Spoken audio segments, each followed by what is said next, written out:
नमस्कार, मैं दुष्यंत सिंह एक बार फिर से आप सभी लोगों का बहुत-बहुत स्वागत करता हूँ। उम्मीद करता हूँ आप सभी अच्छे होंगे, आपकी तैयारी भी बहुत ही शानदार तरीके से चल रही होगी। आरो यारो एग्ज़ाम की रिवीजन सीरीज़ हम कर रहे हैं और इस रिवीजन सीरीज़ से जुड़े हुए 6 क्लासेस, 6 वीडियोज़ अब तक मैं आपको प्रोवाइड करा चुका हूँ। ये 7वां क्लास है और आज के इस क्लास में जो हमारे क्वेश्चंस रहने वाले हैं, वे किस-किस सब्जेक्ट से जुड़े हुए होंगे। आज हम हिस्ट्री के क्वेश्चंस देखेंगे और जैसा कि आपने आयोग का सिलेबस देखा होगा, चाहे यूपी पीसीएस का हो, चाहे आरओ यारो का हो, आयोग जो है इंडियन नेशनल मूवमेंट को एक स्पेसिफिक टॉपिक बना करके अपने सिलेबस में दिखाता है। ठीक है, जैसे भारतीय इतिहास व भारतीय राष्ट्रीय आंदोलन। तो हम हिस्ट्री देखेंगे और स्पेसिफिकली जो भारतीय राष्ट्रीय आंदोलन से जुड़े हुए क्वेश्चंस हैं, इंडियन नेशनल मूवमेंट के जो भी क्वेश्चंस हैं उनको देखेंगे, प्लस पॉलिटी हमारी तीसरी सब्जेक्ट होगी। ठीक है, तो जो भी सीरीज़ हम करते हैं, जो भी क्वेश्चंस हम पर डे बेसिस पे यहाँ पे देख रहे हैं, उसमें हम डेली 3 सब्जेक्ट्स को लेकर के चलते हैं। ठीक है, तो आज की 3 सब्जेक्ट हैं हमारी हिस्ट्री, इंडियन नेशनल मूवमेंट और आपकी पॉलिटी। जैसा कि मैंने आपसे वादा किया था कि जैसे-जैसे हम इस सीरीज़ में आगे बढ़ते जाएंगे तो क्वेश्चन की जो प्रकृति है, प्रश्नों की जो प्रकृति है, वो धीरे-धीरे मैं यहाँ से बढ़ाता चलूँगा। उसको बहुत ज़्यादा कह सकते हैं जो प्रश्नों का लेवल है, प्रश्नों का स्तर है, उसको धीरे-धीरे हम इंक्रीज़ करते चलेंगे। तो जहाँ से भी क्वेश्चंस मिल सकते हैं और ये अनुमान लगाया जा सकता है कि कहाँ से प्रश्न आपकी परीक्षा में पूछे जा सकते हैं, जो भी अनुमानित क्वेश्चंस हैं, ठीक है, वो सारे के सारे मैं आपको कराने की कोशिश यहाँ से कर रहा हूँ। प्रश्न तो हम एक वीडियो में 40 के आसपास करते हैं, लेकिन प्रश्नों से भी ज़्यादा महत्वपूर्ण चीज़ जो है वो है इस सीरीज़ की एक्सप्लेनेशन, क्योंकि 1 घंटा या 1 घंटा 10 मिनट 15 मिनट का एक वीडियो होता है, उसमें हम 40 क्वेश्चंस देख रहे हैं। दिखने में क्वेश्चंस 40 हैं, लेकिन उन 40 प्रश्नों की जो व्याख्या दे रहा हूँ मैं आपको 1 डेढ़ घंटे में, उसको थोड़ा-सा आपको ध्यान से देखना है। क्योंकि प्रश्न 40 हैं, लेकिन उस व्याख्या के माध्यम से हम सैकड़ों प्रश्नों को डेली यहाँ से कवर कर रहे हैं, सैकड़ों प्रश्नों को देख रहे हैं। और बीच में थोड़ा-सा मैंने 1-2 दिन गैप दिया था, वो इसीलिए दिया था क्योंकि जो हिंदी का है उसका मैं पहले से ही एडवांस मटेरियल बना के रख रहा हूँ। हिंदी का मैं 2 मिनट आपके लूँगा क्लासेस स्टार्ट करने से पहले, तो थोड़ा-सा धैर्य बनाए रखिए। तो हिंदी का है वो, उसको हम कैसे करेंगे, हिंदी का जो हमारा 6 टॉपिक है पूरा आर ओ का, है ना, वो कैब के जो 6 टॉपिक हैं, उन 6 टॉपिक के ऊपर एक सेपरेट वीडियो आपको मिलेगा।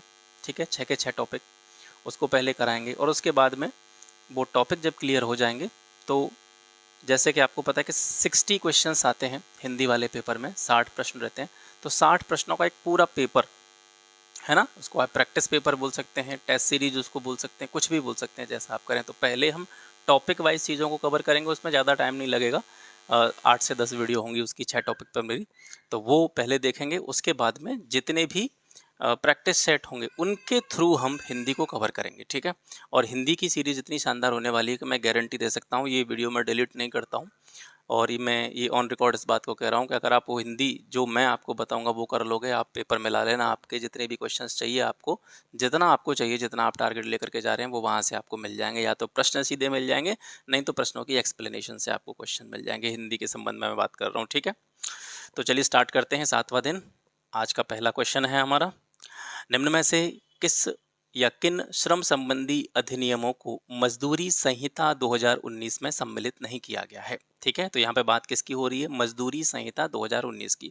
इस संहिता के अंतर्गत कौन कौन से अधिनियमों को शामिल नहीं किया गया है। 4 अधिनियम हमको यहाँ पे दे रखे हैं। न्यूनतम मजदूरी अधिनियम पहला, बोनस भुगतान अधिनियम, तीसरा है संविदा श्रम अधिनियम और चौथा है समान पारिश्रमिक अधिनियम।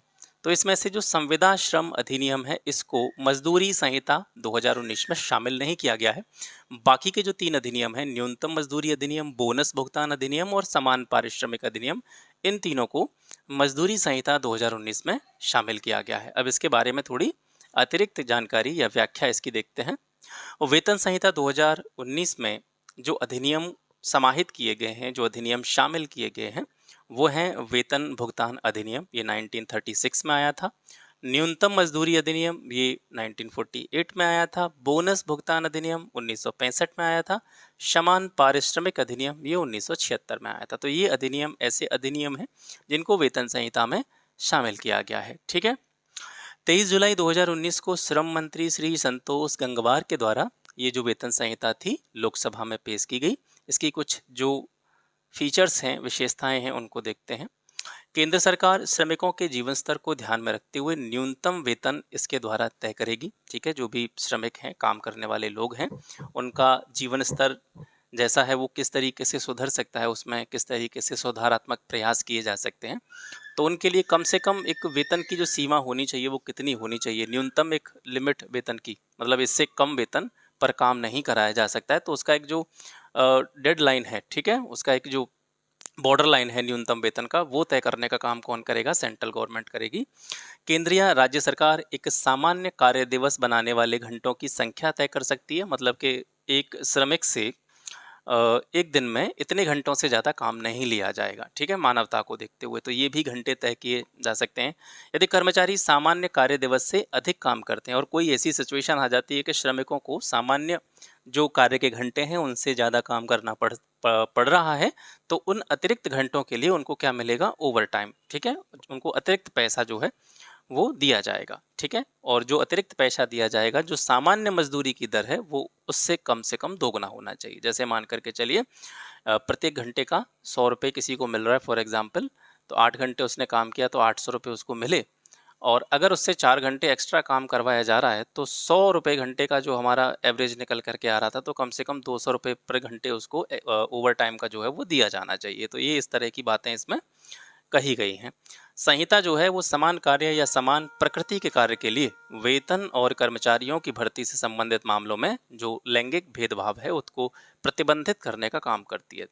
ये बहुत महत्वपूर्ण चीज़ है। जैसे कि सामान्य स्तर पर ये देखा गया है कि एक ही तरह का कार्य है और उसको एक तरफ महिलाएं उसी कार्य को कर रही हैं और एक तरफ उसी कार्य को पुरुषों के द्वारा किया जा रहा है। तो सामान्य रूप से आप भी देखते होंगे अपने आसपास कि महिला को पुरुष के सापेक्ष कम वेतन दिया जाता है उसी काम को करने का, है ना। तो ये लैंगिक स्तर पर जो भेदभाव होता है, ठीक है, समान प्रकृति का कार्य है तो उसके लिए समान वेतन, उस पर लैंगिक आधार पर भेदभाव को प्रतिबंध किया जाएगा इस संहिता के द्वारा। नेक्स्ट क्वेश्चन की तरफ चलते हैं। भारतीय संविधान के उपबंधों के आधार पर निम्नलिखित कथनों पर विचार करना है आपको। पहला कथन है कि किसी संघ राज्य क्षेत्र पर किसी उच्च न्यायालय की अधिकारिता का जो विस्तार है वो राष्ट्रपति के द्वारा किया जा सकता है। दूसरा कथन है कि 2 या अधिक राज्यों के लिए एक ही हाई कोर्ट की स्थापना किसके द्वारा की जा सकती है? संसद के द्वारा की जाती है। दोनों में से हमें देखना है कि कौन सा कथन सत्य है। तो देखिए, पहला जो स्टेटमेंट दे रखा है इस पर थोड़ा ध्यान देंगे। किसी संघ राज्य क्षेत्र यानी कोई भी जो केंद्र शासित प्रदेश होता है, तो उच्च न्यायालय की अधिकारिता यानी कोई भी हाई कोर्ट है उसकी अधिकारिता का जो क्षेत्र है वो किस किस संघ राज्य क्षेत्र तक जाएगा। या मान करके चलिए कि किसी केंद्र शासित प्रदेश का या किसी राज्य का एक हाई कोर्ट है और उस हाई कोर्ट के अधीन वो राज्य या केंद्र शासित प्रदेश आ रहा है, तो उसके क्षेत्र को यानी एक ही हाई कोर्ट 2 राज्यों के लिए या 2 केंद्र शासित प्रदेशों के लिए एक ही हाई कोर्ट, जनरली एक राज्य के लिए एक हाई कोर्ट होता है, लेकिन उसके अधिकार क्षेत्र को बढ़ा करके 2 राज्यों के लिए या 2 केंद्र शासित प्रदेशों के लिए करना, वो क्या हो गया? एक तरह से अधिकारिता का विस्तार हो गया, है ना। तो यहाँ पर किसके संबंध में बात हो रही है? संघ राज्य क्षेत्र के संबंध में बात हो रही है। तो यहाँ पर कहा जा रहा है कि कोई भी हाई कोर्ट है उसकी अधिकारिता को अगर बढ़ाना है, उसका विस्तार करना है, तो वो किसके द्वारा किया जा रहा है? राष्ट्रपति के द्वारा। लेकिन ऐसा नहीं होता है। उच्च न्यायालय की अधिकारिता का जो विस्तार है वो राष्ट्रपति के द्वारा नहीं किया जाता है, वो संसद के द्वारा किया जाता है। तो पहला स्टेटमेंट यहाँ से गलत हो जाता है। 2 या अधिक राज्यों के लिए एक ही उच्च न्यायालय की स्थापना किसके द्वारा की जाती है? संसद के द्वारा की जाती है। ये सही है। तो ठीक है, आगे इससे जुड़ी हुई कुछ अतिरिक्त जानकारी देखते हैं। अनुच्छेद 230 इस संबंध में अति महत्वपूर्ण है। अनुच्छेद 230 क्या कहता है? ये कहता है कि संसद किसी उच्च न्यायालय के अधिकार क्षेत्र को किसी संघ राज्य क्षेत्र तक बढ़ा सकती है। ठीक है, कोई भी आपका क्या है? उच्च न्यायालय है, हाई कोर्ट है, तो कोई भी संघ राज्य क्षेत्र है उसका एक हाई कोर्ट है, तो जनरली देखा जा रहा है उस हाई कोर्ट के दायरे में वो संघ राज्य क्षेत्र ही आ रहा है जिसमें वो हाई कोर्ट है। लेकिन संसद क्या कर सकती है? उसको एक दूसरे राज्य के लिए भी उसकी उच्च न्यायालय की जो अधिकारिता है उसका विस्तार कर सकती है। या फिर अगर 2 राज्यों के लिए एक ही उच्च न्यायालय है तो उनके क्षेत्र को कम भी कर सकती है। यानी 2 राज्यों के लिए या 2 केंद्र शासित प्रदेशों के लिए जो एक उच्च न्यायालय है उसको हटा करके एक राज्य के लिए कर सकती है। तो मुद्दा क्या है समझने का? मुद्दा समझने का ये है कि हाई कोर्ट के क्षेत्राधिकार का विस्तार या हाई कोर्ट के क्षेत्राधिकार में कमी, ये करने का अधिकार किसको है? संसद को है। तो संसद ही इस क्षेत्र को बढ़ा सकती है, घटा सकती है। ठीक है, अगर किसी राज्य का उच्च न्यायालय किसी संघ राज्य क्षेत्र के लिए अधिकारिता का इस्तेमाल करता है तो इससे ये नहीं माना जाएगा कि राज्य विधानमंडल को उस अधिकार क्षेत्र को बढ़ाने या सीमित करने या खत्म करने का अधिकार मिल गया है, क्योंकि ये जो अधिकार है वो किसके पास होता है? संसद के पास होता है, राज्य विधानमंडल के पास नहीं होता। ये प्रावधान किस आर्टिकल में है? 230 में। 231 क्या कहता है? अनुच्छेद 231 के मुताबिक संसद द्वारा 2 या 2 से ज्यादा राज्यों या केंद्र शासित प्रदेशों के लिए एक सामान्य उच्च न्यायालय की स्थापना की जा सकती है। 2 राज्यों के लिए या 2 केंद्र शासित प्रदेशों के लिए एक ही हाई कोर्ट की स्थापना का प्रावधान किस में दे रखा है? आर्टिकल 231 में।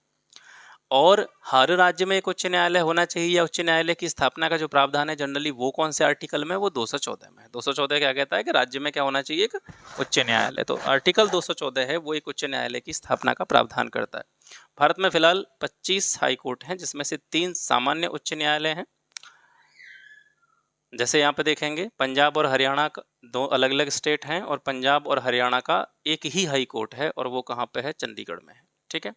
ऐसे ही पूर्वोत्तर के राज्यों की बात करें, असम, मिजोरम, नागालैंड और अरुणाचल प्रदेश, इनका भी संयुक्त रूप से एक ही उच्च न्यायालय है, और वो कहाँ पे है? गुवाहाटी में है। ठीक है। तो यहाँ पर हमने देखा जनरली एक राज्य के लिए या एक केंद्र शासित प्रदेश के लिए क्या होता है? एक हाई कोर्ट होता है।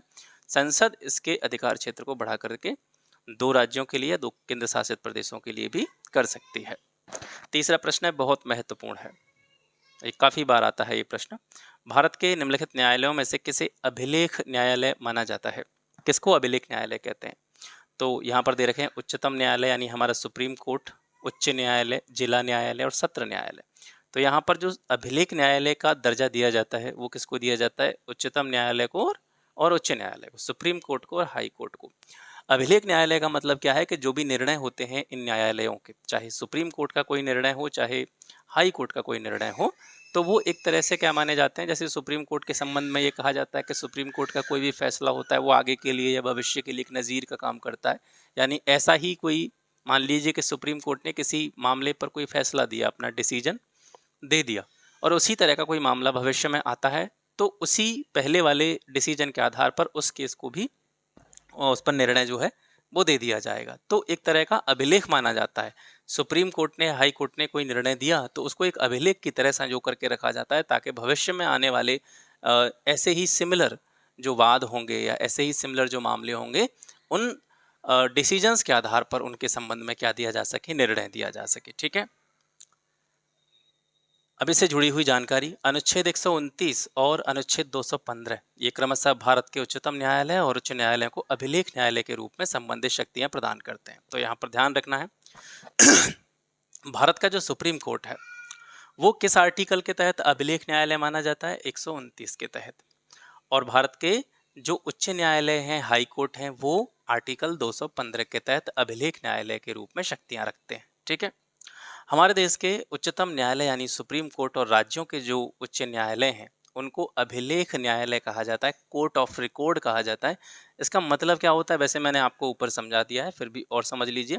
इसके जनरली 3 मतलब होते हैं। पहला मतलब इसका क्या होता है कि न्यायालय की कार्यवाही और उसके फैसले जो हैं, जो भी वो डिसीजन देते हैं कोर्ट्स, तो उनको सार्वकालिक अभिलेख के रूप में व साक्ष्य के रूप में रखा जाता है।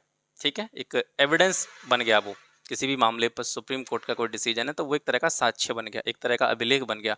भविष्य में इस तरह का कोई मामला आएगा तो उसको उसी के बेस पर देख लिया जाएगा कि इस तरह का मामला पहले 5 साल पहले या 10 साल पहले सुना गया था। जैसे आपने देखा भी होगा आजकल सारी नौकरियों वगैरह में एक कोर्ट केस वगैरह बहुत ज़्यादा चल रहे हैं, तो वहाँ पर ढूंढ ढूंढ करके लेके आते हैं जो भी रिट डालने जाते हैं लोग या वकील जो होते हैं कि भाई आपने आज से 5 साल पहले इसी तरह का एक मामला था, उस पर इसी तरीका का एक डिसीजन दिया था, तो हमारा मामला भी ठीक उसी तरीके का है, तो हमको भी उस फैसले के आधार पर न्याय मिलना चाहिए। तो ये क्या होते हैं? अभिलेख होते हैं, साक्ष्य के रूप में इनके फैसलों को रखा जाता है। दूसरा मतलब है कि न्यायालय की अवमानना अगर कोई करता है तो उस पर दंड का भी प्रावधान है।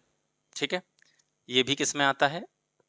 न्यायालय का कोई निर्णय है और न्यायालय के निर्णय की कोई अवमानना करता है तो न्यायालय उस पर दंड का प्रावधान भी कर सकता है। ये इसका दूसरा मतलब है। तीसरा है कि अभिलेख न्यायालय के रूप में उच्चतम न्यायालय और उच्च न्यायालय को किसी मामले के संबंध में दिए गए अपने स्वयं के आदेश या निर्णय की समीक्षा करने और उसमें सुधार करने की भी शक्ति प्राप्त है। मान करके चलिए कि उच्चतम न्यायालय ने यानी सुप्रीम कोर्ट ने या हाई कोर्ट ने किसी मामले को सुना और उस पर अपना कोई फैसला सुना दिया, अपना कोई निर्णय दे दिया, और बाद में उसको लगता है कि इस फैसले में कहीं ना कहीं सुधार करने की ज़रूरत है या कहीं ना कहीं इस फैसले में कुछ कमी रह गई है, तो न्यायालय क्या कर सकता है, अपने खुद के डिसीजन की समीक्षा कर सकता है, उसको रिव्यू कर सकता है और अगर आवश्यकता पड़ती है तो उसमें सुधार भी कर सकता है। तो ये जो है अभिलेख न्यायालय के रूप में सर्वोच्च न्यायालय और उच्च न्यायालय की शक्तियां हैं। एक वाद है PN DUDA versus VP Shivshankar और अदर्स 1988 का।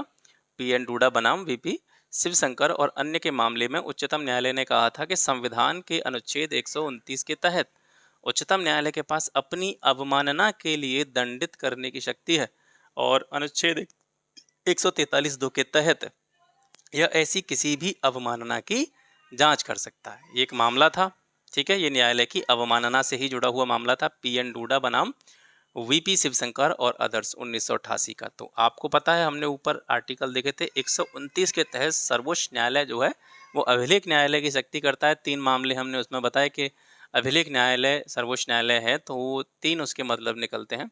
तो उसमें एक मतलब ये भी था कि अगर न्यायालय के किसी निर्णय की या आदेश की अवमानना होती है तो न्यायालय उसके लिए दंड का प्रावधान भी कर सकता है। तो ये कहा था किस मामले में कहा था सुप्रीम कोर्ट ने, पीएन डूडा बनाम वीपी शिवशंकर और अदर्स के मामले में कहा था। इसके अलावा न्यायालय ने यह भी कहा था कि अगर इस तरह की कोई भी अवमानना किसी भी संस्था या किसी व्यक्ति के द्वारा की गई है तो एक आर्टिकल है, आर्टिकल 143(2), इसके तहत वो इस तरह की गई किसी भी अवमानना की क्या कर सकता है, जांच कर सकता है। ठीक है। चौथा प्रश्न है, भारतीय संविधान के 73वें संशोधन द्वारा किए गए प्रावधानों के संदर्भ में निम्नलिखित कथनों पर विचार कीजिए। पहला कथन है, ग्राम सभा में ग्राम स्तर पर पंचायत क्षेत्र के भीतर समाविष्ट किसी ग्राम से संबंधित निर्वाचक सूची में पंजीकृत व्यक्ति होते हैं। दूसरा है, ग्राम सभा ग्राम स्तर पर ऐसी शक्तियों का प्रयोग और ऐसे कृत्यों का पालन कर सकेगी जो संसद के द्वारा बनाई गई विधि या कानून के अधीन उपबंधित किए जाएं। दूसरा कथन गलत है क्योंकि ग्राम सभा ग्राम स्तर पर संसद के द्वारा बनाई गई विधि के अधीन कोई भी शक्तियों का प्रयोग या कृत्यों का पालन नहीं करती है। दूसरा स्टेटमेंट आपका गलत है। बाकी ऊपर वाला जो दे रखा है, ग्राम सभा में जो मतलब ग्राम सभा किन किन लोगों से मिलकर के बनती है, जनरली ये कहने का प्रयास यहाँ पे किया जा रहा है। तो ग्राम सभा में क्या होता है, ग्राम के लेवल पर जो भी पंचायत क्षेत्र होता है गांव का, उसमें किसी गांव से संबंधित जो निर्वाचक सूची होती है, यानी वहाँ के जो वोटर्स होते हैं, ठीक है, निर्वाचक नामावली में जो भी किसकी सूची होती है, वोटर्स की जो सूची होती है, वोटर्स के नाम होते हैं, वो सभी मिलकर के क्या बनाते हैं, ग्राम सभा बनाते हैं। उन्हीं का समूह ग्राम सभा कहलाता है जनरली। तो इसका जो पहला वाला स्टेटमेंट है वो सही है। अब थोड़ा सा इसके बारे में जानते हैं। ग्राम सभा ग्रामीण स्तर पर पंचायती राज व्यवस्था की सबसे छोटी इकाई है। ठीक है, यहाँ पर हमारा प्रश्न में जो मुख्य चीज़ थी वो क्या थी, यहाँ पर हम बात कर रहे थे 73वें संविधान संशोधन की।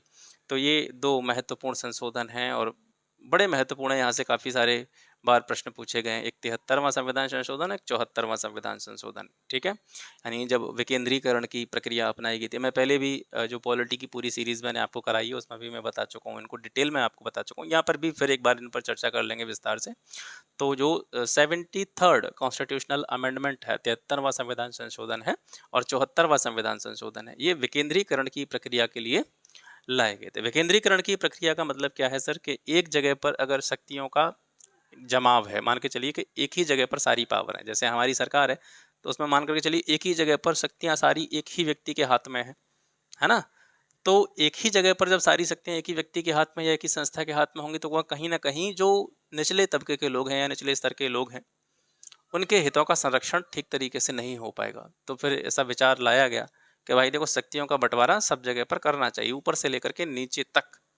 जहाँ तक हमारी छोटी से छोटी इकाई है, हमारे प्रशासन की जो भी संरचनात्मक छोटी से छोटी इकाई है, वहाँ तक शक्तियों का क्या होना चाहिए, बंटवारा होना चाहिए, यानी विकेंद्रीकरण। जो केंद्र में शक्तियां हैं, एक ही जगह पर सारी शक्तियों का केंद्रीयकरण हो रहा है, उन शक्तियों को बांट करके उनका विकेंद्रीकरण कर दिया जाए। तो इसके लिए 2 संशोधन करे गए, 73वां संविधान संशोधन और 74वां संविधान संशोधन।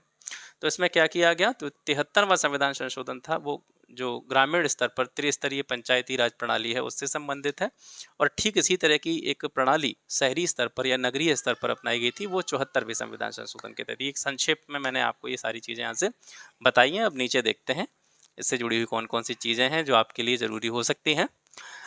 तो ग्राम सभा जो होती है सर, ग्रामीण स्तर पर पंचायती राज व्यवस्था की सबसे छोटी इकाई होती है और इस इकाई की विशेषता ये है कि ये कभी भी विघटित नहीं होती है। ग्राम सभा कभी भी क्या नहीं होती है, विघटित नहीं होती है, इसको भंग नहीं किया जा सकता है। तो इसका मतलब है कि ग्राम सभा कैसा निकाय होता है, एक स्थायी निकाय होता है। ठीक है, एक स्थायी निकाय के रूप में ग्राम सभा को जाना जाता है। 18 वर्ष के ऊपर के जितने भी मतदाता होते हैं, वोट देने वाले लोग होते हैं, वो सभी ग्राम सभा के क्या होते हैं सर, सदस्य होते हैं। और इन सभी मतदाताओं के समूह को ही हम क्या कह सकते हैं, ग्राम सभा कह सकते हैं। ग्राम सभा के सदस्य ग्राम पंचायत, पंचायत समिति और जिला परिषद के लिए अपने अपने जो भी रिप्रेजेंटेटिव होते हैं, प्रतिनिधि होते हैं, उनका चुनाव भी करते हैं। ग्राम सभा ग्राम पंचायत से उसकी आय, उसके व्यय का ब्यौरा मांग सकती है। तो ये कुछ ग्राम सभा के बारे में जरूरी चीजें हैं। अब 73वां संविधान संशोधन और 74वें संविधान संशोधन की बात कर लेते हैं। यहाँ पर हम केवल 73वें संविधान संशोधन को डिस्कस करेंगे, ठीक है, फिर ज़्यादा लंबा हो जाएगा, फिर जैसे क्योंकि प्रश्न का रिपीटेशन होगा आगे, अभी तो हमें बहुत सारे वीडियोस करने हैं, तो उसमें जब भी कोई नगरीय निकाय से जुड़ा हुआ प्रश्न आएगा तो उसमें मैं 74वें संविधान संशोधन को इंक्लूड कर दूंगा। ठीक है, तो जो 73वें और 74वें संविधान संशोधन अधिनियम थे, इन्हें पेश करने का उद्देश्य था शासन व्यवस्था को और ज़्यादा डेमोक्रेटिक बनाना, और ज़्यादा लोकतांत्रिक बनाना।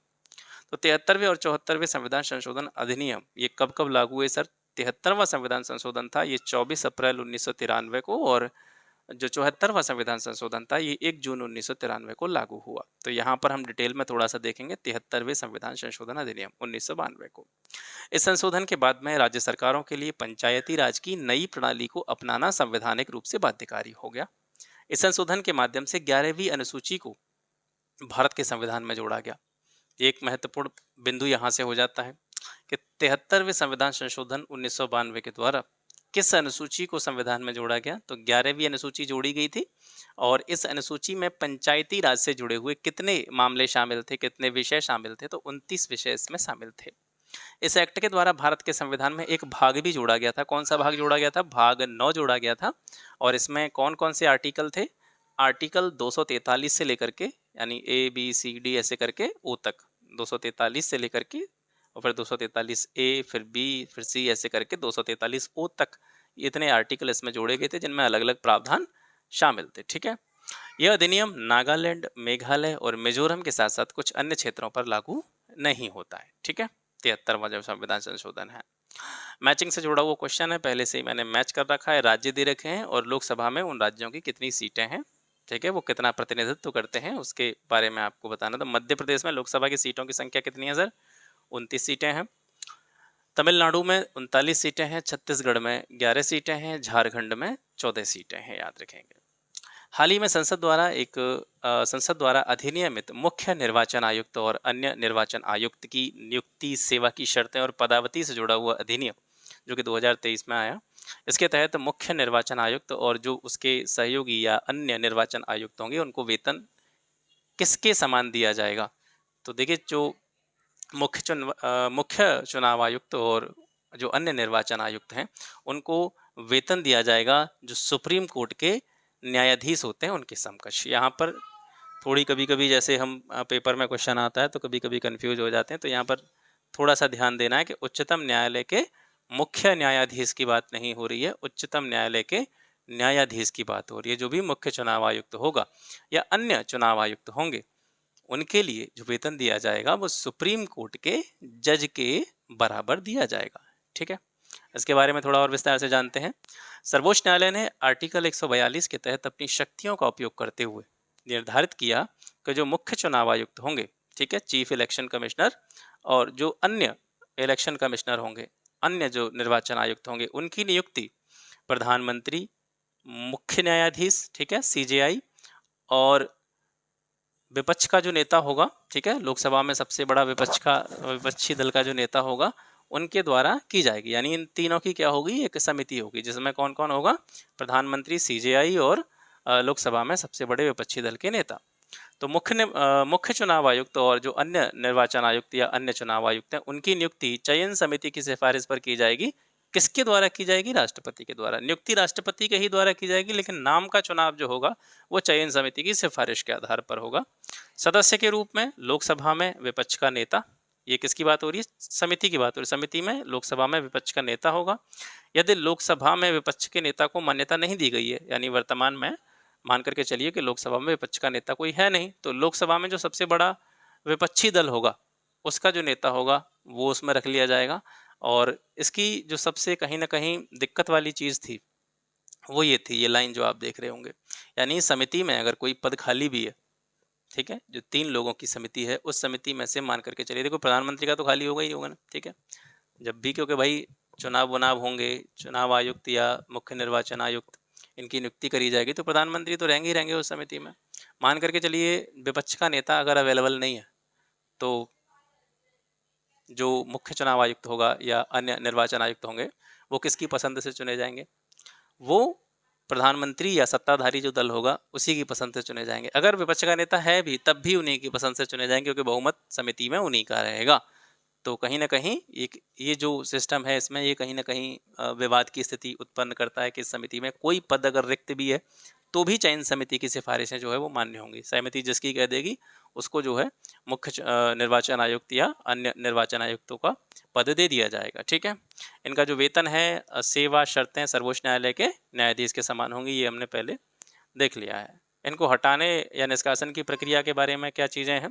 ये बिल संवैधानिक प्रावधान को बरकरार रखता है, ठीक है, यानी आर्टिकल 324(5) इसको ये बरकरार रखता है। इसको इसने बिल्कुल भी यहाँ से रिप्लेस नहीं किया है, जो पहले था वही है अब है।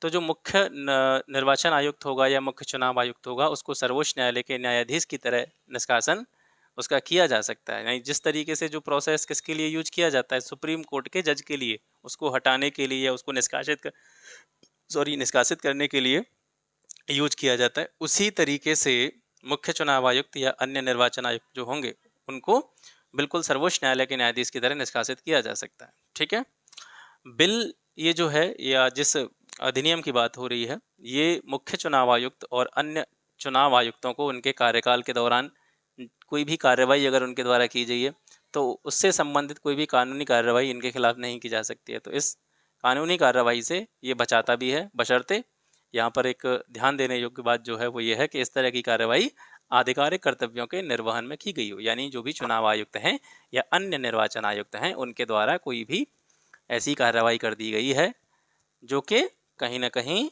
कानूनी कार्रवाई की श्रेणी में आती है। और वो कार्रवाई कैसे की गई है? उनके अपने जो भी कर्तव्य हैं उनके निर्वहन के दौरान, ठीक है, अपने आधिकारिक कर्तव्यों के निर्वहन के दौरान उनसे कोई गलती हो गई है तो उस गलती के लिए कोई भी कानूनी कार्रवाई उनके खिलाफ नहीं की जा सकती है। ठीक है सर, आगे बढ़ते हैं। ये कुछ संवैधानिक प्रावधान हैं और ये कहाँ से लिए गए हैं, यानी हमारे संविधान में आपको पता है काफ़ी सारे देशों से अलग अलग चीज़ें जो है शामिल करी गई हैं, तो ये उन्हीं से जुड़ी हुई चीज़ है। तो हमारी संविधान में जो मंत्रिमंडलीय प्रणाली है ये कहाँ से ली गई है, किस देश के संविधान से ली गई है? तो ये ब्रिटेन के संविधान से ली गई है। केंद्र राज्य संबंधों का जो प्रावधान है ये कनाडा के संविधान से लिया गया है।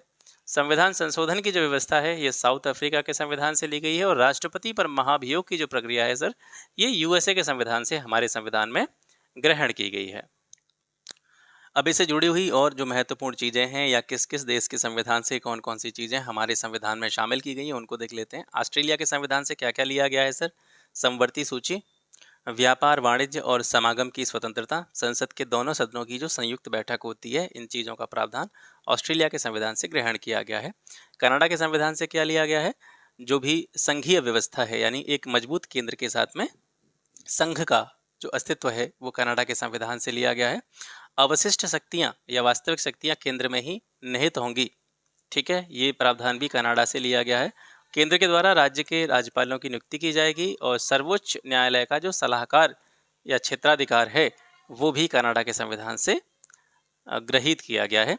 आयरलैंड के बारे में बात करेंगे तो राज्य की जो नीति निर्देशक सिद्धांत हैं डीपीएसपी हैं, directive principle of state policy, ये कहाँ से लिए गए हैं? आयरलैंड से लिए गए हैं। इसके अलावा राज्यसभा के सदस्यों का जो नामांकन होता है और राष्ट्रपति के चुनाव की जो प्रक्रिया है, ठीक है, राष्ट्रपति के चुनाव की क्या सर विधि, उसका तरीका, वो तरीका आयरलैंड से लिया गया है, याद रखेंगे, ठीक है। राष्ट्रपति का पद नहीं लिया गया है यहाँ से, राष्ट्रपति को चुनने का जो प्रोसेस है वो लिया गया है आयरलैंड के संविधान से। जापान की बात करेंगे तो विधि के द्वारा स्थापित प्रक्रिया की व्यवस्था जापान के संविधान से ली गई है।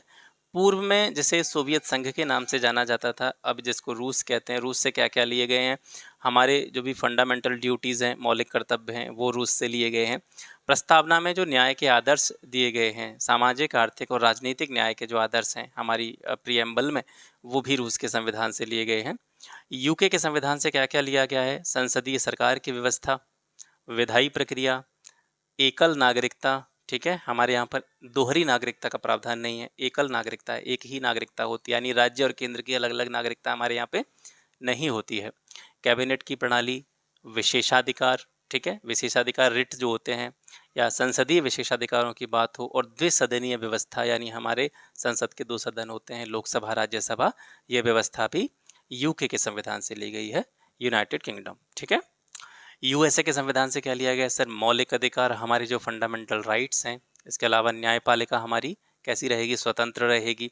न्यायिक समीक्षा की बात करें, जुडिशियल रिव्यू, राष्ट्रपति पर महाभियोग की प्रक्रिया हो या सर्वोच्च न्यायालय और उच्च न्यायालय के न्यायाधीशों को हटाने की प्रक्रिया हो और उपाध्यक्ष का पद हो, ये सभी चीज़ें यूएसए के संविधान से लिए गए हैं। जर्मनी का जो संविधान है, इसको वाइमर संविधान भी कहते हैं। यहाँ से आपातकाल के दौरान जो मौलिक अधिकारों का निलंबन किया जाता है, यह व्यवस्था जर्मनी के संविधान से ली गई है। साउथ अफ्रीका के संविधान से जो संशोधन की प्रक्रिया होती है, ठीक है, अमेंडमेंट का जो प्रोसेस होता है भारतीय संविधान में, ये प्रक्रिया साउथ अफ्रीका के संविधान से ली गई है। और राज्यसभा के सदस्यों का जो चुनाव होता है, ये प्रोसेस भी दक्षिण अफ्रीका के संविधान से लिया गया है। फ्रांस के संविधान से क्या ग्रहण किया गया है सर? गणतंत्र की व्यवस्था। इसके अलावा हमारी प्रस्तावना में आपने कुछ आदर्शों के बारे में पढ़ा होगा, प्रस्तावना पढ़ी होगी, तो उसमें स्वतंत्रता, समानता और भाईचारा या बंधुत्व के आदर्श को बनाए रखने की बात की गई है। तो ये जो स्वतंत्रता, समानता और बंधुत्व का या भाईचारे का नारा था, वो फ्रांस की क्रांति में दिया गया था, ठीक है? फ्रांस की क्रांति जब हम पढ़ते हैं वर्ल्ड हिस्ट्री में, तो स्वतंत्रता, समानता और भाईचारे का वहाँ पर एक स्लोगन काफ़ी फेमस हुआ था। तो वही आदर्श जो है स्वतंत्रता, समानता और भाईचारे का, ये फ्रांस के संविधान से हमारी प्रिएम्बल में लिया गया है, हमारी प्रस्तावना में लिया गया है। 106वें संविधान संशोधन अधिनियम 2023 के द्वारा लोकसभा और विधानसभाओं के लिए किए गए महिला आरक्षण प्रावधानों के संदर्भ में जो कथन दे रखे हैं, उन पर विचार करना है। तो जो महिला आरक्षण संबंधी प्रावधान है सर, उनके बारे में ये कहा जा रहा है कि ये प्रावधान वर्ष 2024 में होने वाले लोकसभा के आम चुनाव से लागू होंगे, जो कि हो चुका है, ठीक है? और ये प्रावधान 25 वर्ष की अवधि तक प्रभावी रहेंगे। इसमें से कौन सा कथन सही है, ये आपको बताना है। तो इसमें कोई भी कथन सही नहीं है, ठीक है? और सही क्यों नहीं है, वो यहाँ पे हम देखते हैं। 106वां जो संविधान संशोधन अधिनियम था 2023 का, इसके द्वारा संविधान में 334 अनुच्छेद जोड़ा गया, ठीक है? और उसके तहत ये उपबंध किया गया है कि लोकसभा, राज्य विधानसभाओं और एनसीटी दिल्ली की विधानसभा में महिलाओं के लिए सीटों के आरक्षण संबंधी प्रावधान इस संशोधन अधिनियम के लागू होने के बाद में, यानी जब ये लागू हो जाएगा, इसके लागू होने के बाद में जो पहली जनगणना होगी, जो कि अभी तक हुई नहीं है, ठीक है? हमारी जनगणना 2021 में होनी थी, लेकिन कोविड की वजह से उसको रोक दिया गया। अभी चर्चाएं चल रही हैं, शायद इस वर्ष जनगणना शुरू हो सकती है। तो इसमें ये बताया गया है कि ये अधिनियम जब लागू हो जाएगा, तो इसके लागू होने के बाद में जब पहली सुसंगत जनगणना होगी, उसके आंकड़े प्रकाशित होने के बाद में इस उद्देश्य से किए जाने वाले परिसीमन के बाद में प्रभावी होंगे, ठीक है? यानी जनगणना हो जाएगी, उसके आंकड़े प्रकाशित हो जाएंगे, उसमें कितना वुमेन पॉपुलेशन है, मैन पॉपुलेशन है, उसका सभी का डेटा जो है सब क्लियर हो जाएगा, सब जितना भी आंकड़े हैं वो आ जाएंगे। तो उसके बाद में ही इसके जो उद्देश्य हैं वो लागू किए जाएंगे, और ये 15 वर्ष की अवधि हेतु ही प्रभावी होंगे। यानी जब भी जनगणना के आंकड़े प्रकाशित होंगे, उसके बाद से 15 साल की अवधि के लिए इस अधिनियम के जो कह सकते हैं, इस अधिनियम के जो भी बातें हैं या इसकी अधिनियम की जो भी अनुशंसाएं हैं, वो 15 वर्ष की अवधि के लिए प्रभावी रहेंगे। हालांकि इस संबंध में ये भी कहा गया है कि ये जो 15 वर्ष की अवधि है, संसद चाहे तो इसको एक कानून बना करके बढ़ा भी सकती है। 9वां प्रश्न है, राज्य लोक सेवा आयोग के संदर्भ में कुछ कथन दे रखे हैं। पहला कथन है कि राज्य लोक सेवा आयोग के सदस्य अपने पद ग्रहण की तारीख से 6 वर्ष की अवधि या 65 वर्ष की आयु प्राप्त कर लेने तक, जो भी पहले हो इन दोनों में से, इतने समय तक अपना पद धारण करते हैं। और दूसरा है कि राज्य लोक सेवा आयोग के अध्यक्ष किसी अन्य सदस्य को उच्च न्यायालय की जांच के पश्चात राज्यपाल द्वारा पद से हटाया जा सकता है। तो इसमें से दोनों ही स्टेटमेंट सर गलत हैं। पहला स्टेटमेंट क्यों गलत है? क्योंकि राज्य लोक सेवा आयोग के जो सदस्य होते हैं पद ग्रहण की तारीख से 62 वर्ष की आयु प्राप्त कर लेने तक इसमें जो होते 65 वर्ष दे रखा है इसमें, तो ये यहाँ से गलत हो जाता है। और राज्य लोक सेवा आयोग के अध्यक्ष किसी अन्य सदस्य को उच्च न्यायालय की जांच के पश्चात राज्यपाल द्वारा पद से हटाया जा सकता है। तो राज्यपाल जो है इन लोक सेवा आयोग अध्यक्षों को या किसी अन्य सदस्य को नहीं हटा सकता है। ये जो हटाने की प्रक्रिया ये राष्ट्रपति के द्वारा की जाती है। तो दोनों ही स्टेटमेंट यहाँ से गलत हैं। ठीक है, अब इसके बारे में थोड़ा सा देख लेते हैं। राज्य लोक सेवा आयोग, इसके सदस्यों की जो नियुक्ति होती है सर, एसपीएससी यानी स्टेट पब्लिक सर्विस कमीशन के जो अध्यक्ष होते हैं या इसके जो अन्य सदस्य होते हैं, इनकी नियुक्ति संबंधित राज्य के राज्यपाल द्वारा की जाती है। नियुक्ति किसके द्वारा की जाती है सर? राज्यपाल के। यानी जिस राज्य के लोक सेवा आयोग के संबंध में हम बात कर रहे हैं, तो जो भी राज्य है और उस राज्य के लोक सेवा आयोग का अध्यक्ष चुना जाना या उसके सदस्य चुना जाना, तो राज्यपाल जो है उनको चुनता है, उनकी नियुक्ति करता है। कार्यकाल की बात करें तो 6 साल की अवधि, या तो 6 साल का कार्यकाल या उनकी उम्र 62 वर्ष, तो जो भी पहले हो जाएगा उतने टाइम तक ये पद पर अपने पर बने रहेंगे। पुनर्नियुक्ति के संबंध में अगर बात करें तो अगर कोई व्यक्ति एक बार लोक सेवा आयोग के सदस्य के रूप में उसने काम किया है, पद धारण कर लिया, तो दोबारा से फिर उस संबंध में उसकी नियुक्ति नहीं होगी। त्यागपत्र की बात करें तो राज्य लोक सेवा आयोग का कोई सदस्य राज्य के राज्यपाल को लिखित में अपना इस्तीफा दे सकता है। समझिए ये थोड़ी सी, बस इसमें थोड़ा सा भी अगर आपने दिमाग नहीं लगाया तो गलत हो जाएगा क्वेश्चन। ठीक है, यानी अगर वो त्यागपत्र देंगे स्वेच्छा से तो किसको देंगे? राज्यपाल को देंगे, है ना। नियुक्ति कौन करेगा? राज्यपाल करेगा। लेकिन अगर उनको निष्कासित किया जा रहा है तो निष्कासित करने की शक्ति राज्यपाल को नहीं है, वो किसको है? राष्ट्रपति को है ना। सदस्यों का निष्कासन, निष्कासन कब किया जाएगा? जब कोई ना कोई गड़बड़ी होगी, कोई भी काम खराब होगा, है ना। निलंबन, सस्पेंशन जब होगा या निष्कासन होगा, तो ये कब होगा? ये किसके द्वारा होगा? ये भारत के राष्ट्रपति के आदेश द्वारा ही उनके कार्यालय से उनको हटाया जा सकता है। बाकी अगर ये स्वेच्छा से अपना त्यागपत्र दे रहे हैं तो किसको देंगे? तो राष्ट्रपति को नहीं देंगे, राज्यपाल को देंगे। नियुक्ति भी कौन करेगा? राज्यपाल करेगा। लेकिन अगर निष्कासन या निलंबन किया जाएगा तो राष्ट्रपति के द्वारा किया जाएगा। ठीक है, भारतीय संविधान के अनुच्छेद 312 के अनुसार संसद को संघ और राज्यों के लिए एक या एक से अधिक अखिल भारतीय सेवाएं बनाने का अधिकार प्राप्त है। इससे जुड़े हुए कुछ महत्वपूर्ण अनुच्छेदों को यहाँ पे देखते हैं। अनुच्छेद 315 में क्या बताया गया है कि केंद्र और भारत के जो भी राज्य हैं उनके लिए लोक सेवा आयोग का गठन किया जा सकता है। ये किस आर्टिकल में? 315 में है। 316 में क्या है? यूपीएससी के साथ साथ, यानी जो संघ लोक सेवा आयोग है उसके साथ साथ राज्य लोक सेवा आयोग के सदस्यों की नियुक्ति और उनका जो कार्यकाल है वो तो 316 में दिया गया है। 317 में चाहे संघ लोक सेवा आयोग की बात करें चाहे राज्य लोक सेवा आयोग की बात करें, दोनों के सदस्यों को हटाना और उनको निलंबित करना, ये आर्टिकल 317 के अनुसार। 318 में आयोग के सदस्यों और कर्मचारियों की सेवा की शर्तों के लिए नियम बनाने की जो शक्ति है वो दी गई है 318 में। 319 में आयोग के सदस्यों के द्वारा सदस्य न रहने पर पद धारण करने का प्रतिषेध किया गया है। यानी आयोग में कोई भी व्यक्ति काम कर चुका है, सदस्य पद पर रह चुका है या अध्यक्ष पद पर सेवा दे चुका है, तो फिर दोबारा से वह उसमें पुनर्नियुक्ति का पात्र नहीं होगा। ये प्रावधान किस आर्टिकल में है? 319 में है। 320 में लोक सेवा आयोग के कार्यों को बताया गया है। 321 में लोक सेवा आयोग के कार्यों का विस्तार करने के बारे में बताया गया है। 322 में लोक सेवा आयोग के जो व्यय होते हैं, खर्चे होते हैं, उनके संबंध में जानकारी दी गई है। 323 में लोक सेवा आयोग की रिपोर्ट के बारे में बात की गई है। ठीक है, उच्चतम न्यायालय की अधिकारिता में किसके द्वारा वृद्धि की जा सकती है? तो ये बड़ा सिंपल सी चीज़ है, पहले भी हम इस पर डिस्कस कर चुके हैं। उच्चतम न्यायालय की अधिकारिता में संसद के द्वारा वृद्धि की जा सकती है। ठीक है, संविधान के अनुच्छेद 138 के अनुसार उच्चतम न्यायालय की अधिकारिता में वृद्धि संसद के द्वारा कोई विधि बनाकर या कानून बनाकर की जा सकती है। इस अनुच्छेद के यानी 138 के खंड 1 के अनुसार, यानी 138(1), इसको ऐसे बोलेंगे 138(1), 138(1) के अनुसार उच्चतम न्यायालय को संघ सूची के किसी विषय के संबंध में ऐसी अतिरिक्त अधिकारिता और शक्तियां प्रदान ऐसी अधिकारिता और शक्तियां किसके पास होंगी?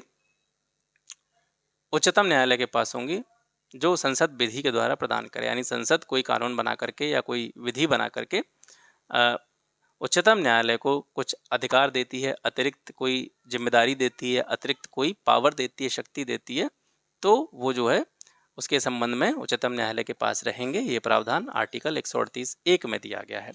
और इसी आर्टिकल के दूसरे खंड में अगर हम देखें 38(2) की बात करें तो इसमें क्या बताया गया है कि यदि संसद विधि द्वारा, विधि का मतलब यहाँ कानून के संबंध में बात हो रही है कि संसद अगर विधि द्वारा उच्चतम न्यायालय द्वारा ऐसी अधिकारिता और शक्तियों के प्रयोग का उपबंध करती है। यानी संसद ने कुछ अधिकार दे दिए, अतिरिक्त अधिकार या कुछ शक्तियां दे दी, ठीक है, उच्चतम न्यायालय को। तो उच्चतम न्यायालय को किसी विषय के संबंध में ऐसी अतिरिक्त अधिकारिता और शक्तियां होंगी जो भारत सरकार और किसी राज्य की सरकार विशेष करार के द्वारा प्रदान करे। यानी जो भी इंडियन गवर्नमेंट होगी या किसी राज्य की सरकार है, कोई करार करके जो भी शक्तियां या कोई भी अधिकारिता उसको देती है तो वो उसके पास में मौजूद रहेंगी। किसके पास में? सुप्रीम कोर्ट के पास में।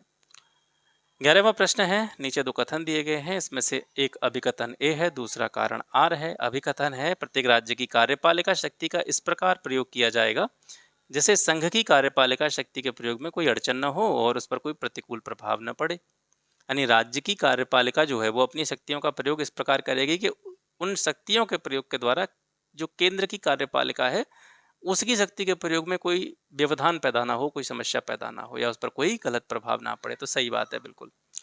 कारण दे रखा है कि अपनी कार्यपालिका शक्तियों का प्रयोग करके भारत सरकार राज्यों को क्या दे सकती है? आवश्यक निर्देश दे सकती है। तो बिल्कुल है, कथन कारण दोनों सही हैं और कारण कथन की स्पष्ट रूप से व्याख्या करता है।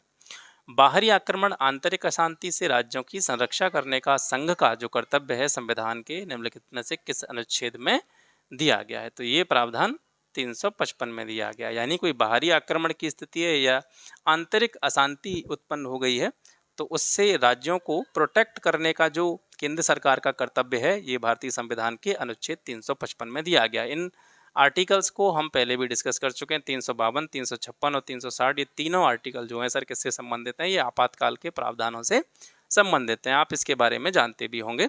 अब इसमें दो जो नए आर्टिकल हैं, ठीक है, शायद इनके बारे में आपको ना पता हो, जिसको पता हो बहुत अच्छी बात है। 355 जो कि हमारा प्रश्न था 355 आपातकाल से संबंधित नहीं है, लेकिन बाहरी आक्रमण और आंतरिक अशांति से जो आपातकाल की स्थिति बन गई है उसमें राज्यों को प्रोटेक्ट करना, उसमें राज्यों की संरक्षा करना, ये किसका कर्तव्य बन जाता है? केंद्र सरकार का कर्तव्य बन जाता है। और ये केंद्र सरकार का कर्तव्य जो है संविधान के अनुच्छेद 355 में परिभाषित किया गया है। तो इसमें प्रमुख रूप से हम दो आर्टिकल्स देखेंगे, 353 और 355, ठीक है। 353 में क्या है? आपातकाल की घोषणा के बाद केंद्र सरकार को कुछ अधिकार मिलते हैं 353 के अंतर्गत। 353 अनुच्छेद के अंतर्गत जब आपातकाल की घोषणा हो जाती है, ठीक है, तो इस आर्टिकल के तहत सरकार को यानी केंद्र सरकार को कुछ अधिकार मिलते हैं। अधिकार क्या क्या मिलते हैं? कि संविधान की 7वीं अनुसूची को दरकिनार करने का अधिकार है, ठीक है, केंद्र सरकार को। यह अनुसूची केंद्र और राज्य सरकार के बीच के विषयों के विभाजन से जुड़ी हुई है, ठीक है। 7वीं अनुसूची में जो भी आपकी समवर्ती सूची है ना, राज्य सूची, केंद्र सूची या संघ सूची, वो किससे जुड़ी हुई है? केंद्र और राज्यों के बीच में जो भी शक्तियों का बंटवारा है उससे जुड़ी हुई है। तो 7वीं अनुसूची को अगर आपातकाल की स्थिति है तो आर्टिकल 353 के तहत केंद्र सरकार जो है 7वीं अनुसूची के विषयों को दरकिनार कर सकती है, ठीक है। राष्ट्रपति को लोकसभा के कार्यकाल को 1 साल तक बढ़ाने का अधिकार ये भी अनुच्छेद 353 के तहत मिलता है। संघ की कार्यकारी शक्ति का विस्तार करके किसी भी राज्य को निर्देश देने का अधिकार, ठीक है। संसद को राज्य सूची में वर्णित किसी भी विषय पर कानून बनाने का अधिकार मिल जाता है। यानी वैसे राज्य सूची के विषयों पर कानून कौन बनाता है? राज्य बनाता है। केंद्र सूची के जो विषय हैं या संघ सूची के विषय हैं उस पर कानून केंद्र सरकार बनाती है। समवर्ती सूची एक ऐसी सूची है कि जिसके अंतर्गत जो विषय दे रखे हैं उस पर केंद्र सरकार भी कानून बना सकती है, राज्य सरकार भी कानून बना सकती है। लेकिन यहाँ पे बात किसके संबंध में हो रही है? कि अगर आपातकाल की स्थिति है तो संसद को ये विशेष अधिकार मिल जाता है कि वो राज्य सूची के विषय पर भी क्या बना सकती है? कानून बना सकती है, ठीक है। और संसद को किसी भी राज्य पर आपातकालीन कानून जो है वो लागू करने का अधिकार मिल जाता है। तो ये सारे अधिकार जो संसद को और केंद्र सरकार को मिलते हैं ये अनुच्छेद 353 के तहत मिलते हैं सर, ठीक है। आगे बढ़ते हैं। भारतीय संविधान के तहत निम्नलिखित कथनों में से कौन से कथन सही हैं? पहला है, भारत सरकार की समस्त कार्यपालिका की कार्यवाही राष्ट्रपति के नाम से की जाती है। तो बिल्कुल सही बात है भाई, राष्ट्रपति भारत का प्रथम नागरिक माना जाता है और राष्ट्रपति के नाम से ही कार्यपालिका के जितने भी काम होते हैं वो होते हैं, ठीक है। भारत सरकार का कार्य अधिक सुविधापूर्वक किए जाने के लिए तथा मंत्रियों में जो भी कार्य हैं उनके बंटवारे के लिए नियम बनाने का दायित्व कैबिनेट सचिव का है। तो ये स्टेटमेंट सही नहीं है। नियम बनाने का जो काम है वो कैबिनेट सचिव का नहीं है। बाकी पहला वाला स्टेटमेंट जो है वो आपका सही है। इसके बारे में अतिरिक्त जानकारी यहाँ से देखते हैं। अनुच्छेद 53 के खंड 1 के अनुसार, अनुच्छेद 53(1) के अनुसार संघ की कार्यपालिका की शक्ति किसमें होती है सर? राष्ट्रपति में निहित होती है। और अनुच्छेद 77 के खंड 1 के अनुसार ये कहा जाता है कि भारत सरकार की समस्त कार्यपालिका की जो कार्यवाहियाँ होती हैं वो राष्ट्रपति के नाम से की हुई मानी जाती हैं। ठीक है। ऐसे ही आर्टिकल 77 का जो खंड 3 है, यानी 77(3) जो आर्टिकल है, उसमें यह उपबंध दिया गया है कि राष्ट्रपति जो है भारत सरकार का कार्य अधिक सुविधापूर्वक किए जाने के लिए मंत्रियों में उक्त कार्य के आवंटन के लिए क्या बनाएगा, नियम बनाएगा। तो कैबिनेट सचिव का काम नहीं है ये काम किसका है, राष्ट्रपति का है। तो इस वजह से दूसरा कथन आपका यहाँ से गलत हो जाता है। ठीक है। सॉरी। राष्ट्रपति के द्वारा राज्यसभा में जो 12 सदस्यों को क्या किया जाता है, नामित किया जाता है। ठीक है, नॉमिनेट किया जाता है, जो कि विशेष ज्ञान या व्यवहारिक अनुभव रखते हैं। तो वे किस क्षेत्र से जुड़े हुए होते हैं, वो यहाँ पे आपको बताना है। तो वे जो 12 व्यक्ति नामित किए जाते हैं वो किस क्षेत्र से जुड़े हुए होने चाहिए, या तो साहित्य के क्षेत्र से जुड़े हुए होने चाहिए, या विज्ञान के क्षेत्र से, या कला के क्षेत्र से, या समाज सेवा के क्षेत्र से जुड़े होने चाहिए। ठीक है। संविधान के अनुच्छेद 80 के तहत राष्ट्रपति के द्वारा राज्यसभा में साहित्य, विज्ञान, कला और समाज सेवा के संबंध में विशेष ज्ञान या व्यवहारिक अनुभव रखने वाले 12 व्यक्तियों को नॉमिनेट किया जाता है। ठीक है। तो ये जो लोग हैं इन 4 फील्ड से जुड़े हुए होने चाहिए, तभी इनका जो है इनको नामित किया जा सकता है। या तो ये साहित्य के क्षेत्र से जुड़े हों, विज्ञान या कला के क्षेत्र से जुड़े हों, या समाज सेवा के क्षेत्र से जुड़े हों। अगला प्रश्न है, आर्थिक और सामाजिक नियोजन का उल्लेख संविधान की किस सूची में किया गया है? तो ये समवर्ती सूची में किया गया है। ठीक है। भारत के संविधान की 7वीं अनुसूची में 3 सूचियां दी गई हैं, और उन सूचियों के नाम है संघ सूची, राज्य सूची और समवर्ती सूची। संघ सूची को देखते हैं। संघ सूची में राष्ट्रीय महत्व के 97 विषयों को शामिल किया गया है, और इन विषयों पर कानून बनाने का अधिकार किसके पास होता है, केंद्र सरकार के पास होता है। अभी मैं आपको थोड़ी देर पहले इसके बारे में बता भी रहा था। ठीक है।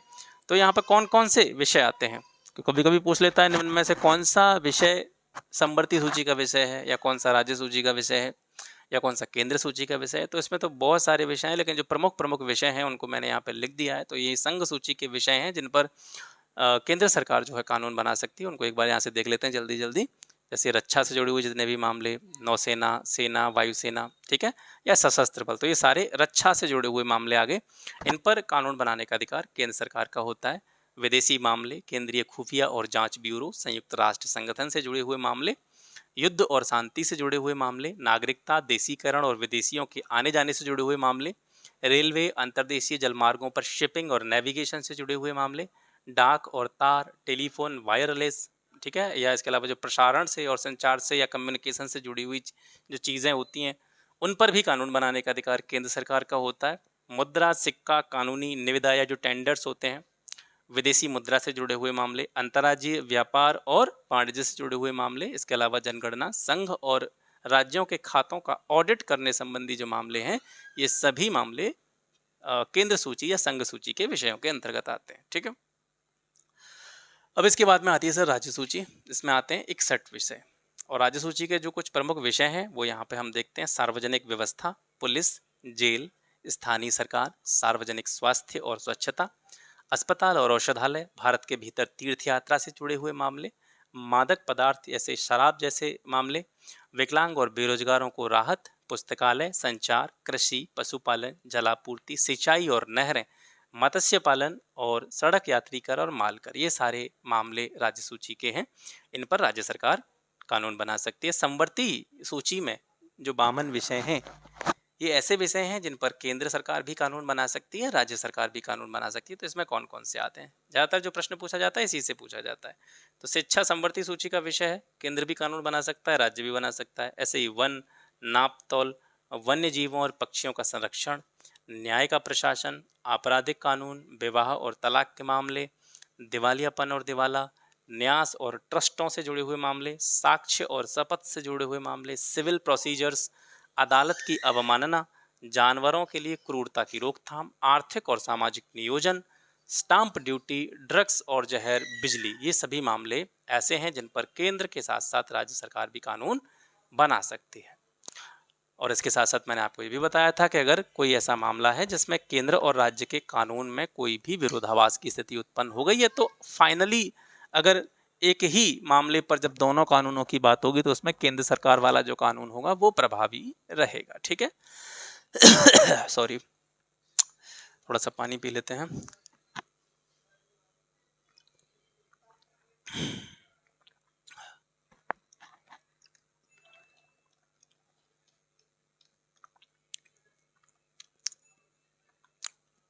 अगला है निम्नलिखित में से किसकी नियुक्ति भारत के राष्ट्रपति के द्वारा की जाती है?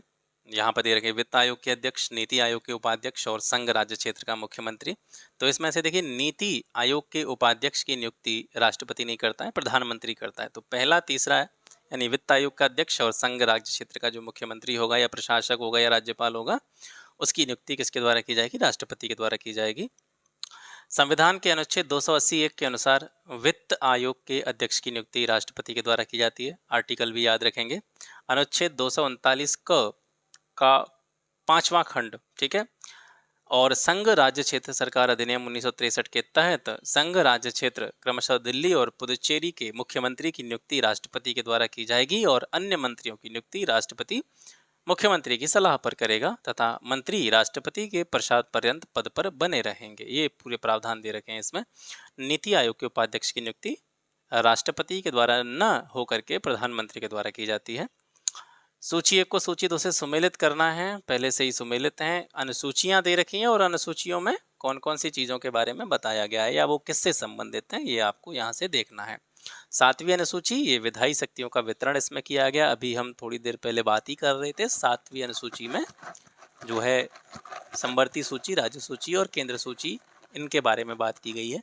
8वीं अनुसूची में भाषाओं से जुड़े हुए प्रावधान है। 9वीं अनुसूची में कुछ अधिनियमों का विधिमान्यीकरण, इससे जुड़े हुई बातें की गई हैं। 10वीं अनुसूची जो है दल बदल के आधार पर किसी भी सदस्य की जो निरर्हता है, ठीक है, उसका सदस्य के लिए अनर्ह हो जाना दल बदलने के आधार पर, इसके बारे में 10वीं अनुसूची में बात जो है वो बताई गई है, ठीक है। अब जो अनुसूची हैं संविधान की, उनको एक बार बिल्कुल देख लेते हैं। वैसे तो अनुसूची में बहुत सारे विषय या मामले होते हैं, तो अनुसूचियों से जुड़ी हुई क्या महत्वपूर्ण चीज़ें हैं, कौन सी अनुसूची में कौन सी महत्वपूर्ण बात के बारे में जानकारी दी गई है, उसको थोड़ा सा यहाँ से देख लेंगे।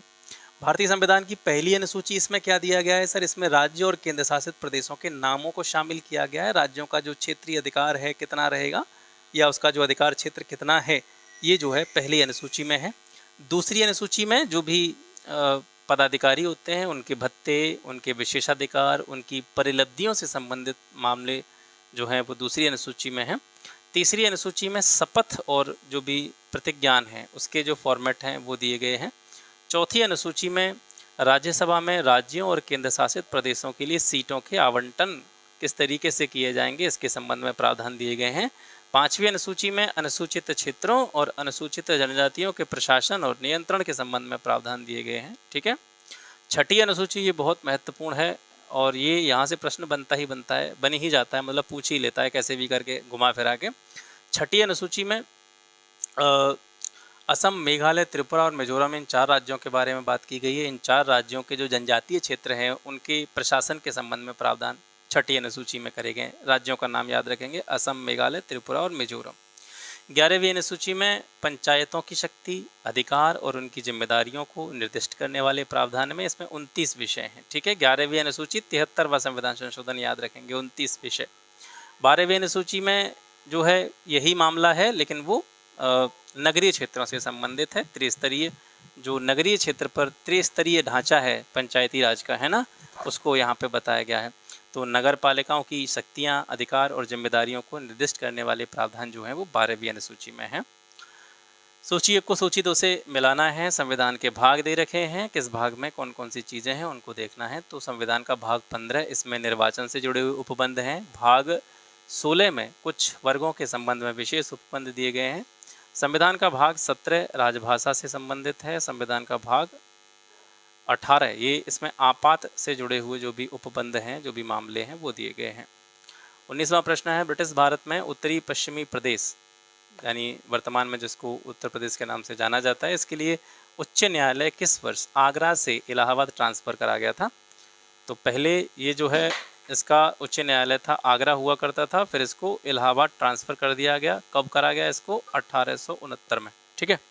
ब्रिटिश भारत में उत्तरी पश्चिमी प्रदेश के लिए उच्च न्यायालय का गठन 1866 में आगरा में किया गया था। तो पुराने समय में आगरा में जब उच्च न्यायालय का गठन हुआ था तो वो कब हुआ था? 1866 में। 3 साल तक आगरा जो है उच्च न्यायालय के रूप में कार्य किया और 1869 में आगरा से इसको ट्रांसफ़र करके कहाँ पहुँचा दिया गया? इलाहाबाद पहुँचा दिया गया। 20वां प्रश्न है, ब्रिटिश शासन के दौरान निम्न में से कौन सी भारत की सबसे दक्षिणी रियासत थी? तो भारत की सबसे दक्षिणी रियासत जो थी वो थी सर त्रावणकोर। कुछ युद्धों के नाम दे रखे हैं और उन युद्धों के जो भी समयकाल हैं उनके आधार पर इनको एक क्रम में व्यवस्थित करना है। सरहिंद का युद्ध, असीरगढ़ का युद्ध, तराइन का तृतीय युद्ध और पानीपत का द्वितीय युद्ध। ठीक है, तो इसमें जो सबसे पहले हुआ था वो हुआ था तराइन का युद्ध, फिर इसके बाद में सरहिंद का युद्ध आता है, फिर आता है आपका पानीपत का द्वितीय युद्ध और अंत में आता है असीरगढ़ का युद्ध। इन चारों युद्धों को विस्तार से नीचे समझेंगे। ये क्रम मैंने आपको इसका बता ही दिया है। अब 1 बाय 1 प्रत्येक युद्ध को देख लेते हैं, इसके बारे में थोड़ा डिटेल में जानकारी। तराइन का जो तीसरा युद्ध हुआ था ये 1215 में हुआ था। इसमें इल्तुतमिश ने याल्दौज कुबाचा को हराया था और सिंधु नदी में इसको डुबोर करके मार डाला था इल्तुतमिश ने। ठीक है, ये निर्णायक युद्ध था जिसमें इल्तुतमिश की जीत हुई थी और उसकी दिल्ली की जो गद्दी थी उस पर उसका जो अधिकार था वो मजबूत हो गया था। ठीक है, चलो चलो हम आ रहे हैं अभी, खेलो। सरहिंद का युद्ध ये 22 जून 1555 को हुआ था और ये जो युद्ध था सरहिंद के मैदान पर सूर साम्राज्य, ठीक है, सूर साम्राज्य और मुगल साम्राज्य के बीच में हुआ था। इस युद्ध में जो अफगान सेना थी उसका नेतृत्व किया था सिकंदर शाह सूर ने और मुगल सेना का नेतृत्व किसके हाथ में था? बैरम खां के हाथ में था। इस युद्ध में मुगलों की निर्णायक जीत हुई थी। ठीक है, अफगान सेना की इसमें हार हुई थी।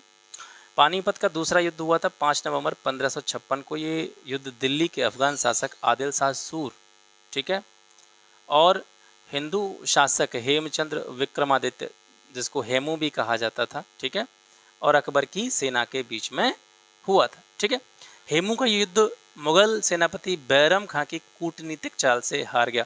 इसमें क्या किया गया था? इस युद्ध में टारगेट इन्होंने हेमू की सेना को न बना करके हेमू को बनाया और उसकी आंख में तीर मार दिया। एक आंख में जब तीर लग गया तो हेमू की सेना, भाई लीडर जो था वही बिखर गया, तो सेना भी जो है उसको देख करके बिखर गई, उसका मनोबल टूट गया और इसमें हेमू को हार का सामना करना पड़ा। असीरगढ़ का युद्ध हुआ था 1601 में। ये युद्ध बुरहानपुर जो कि एमपी में पड़ता है मध्य प्रदेश में, वहाँ पे हुआ था। अकबर का ये अंतिम अभियान के रूप में इसको माना जाता है। असीरगढ़ का युद्ध ये अकबर का अंतिम अभियान था। इसमें अकबर ने दक्षिण भारत के मीरन बहादुर से युद्ध किया था और इस युद्ध में जो है अकबर की जीत हुई थी। असीरगढ़ के किले को इतिहासकारों ने बाब ए दक्खन यानी दक्षिण का द्वार और कलोल ए दक्खन यानी दक्षिण की कुंजी, इन उपनामों से नवाजा है, क्योंकि इस किले पर विजय प्राप्त करने के बाद में ये माना जाता था कि दक्षिण का द्वार जो है उस विजेता के लिए खुल गया है और उसका नियंत्रण जो है या आधिपत्य जो है पूरे खानदेश क्षेत्र पर स्थापित हो गया है। तो इस वजह से उसको बाब ए दक्खन यानी दक्षिण का द्वार या दक्षिण की कुंदी, ठीक है, कलोद ए दक्खन, इस नाम से भी इनको जाना जाता था।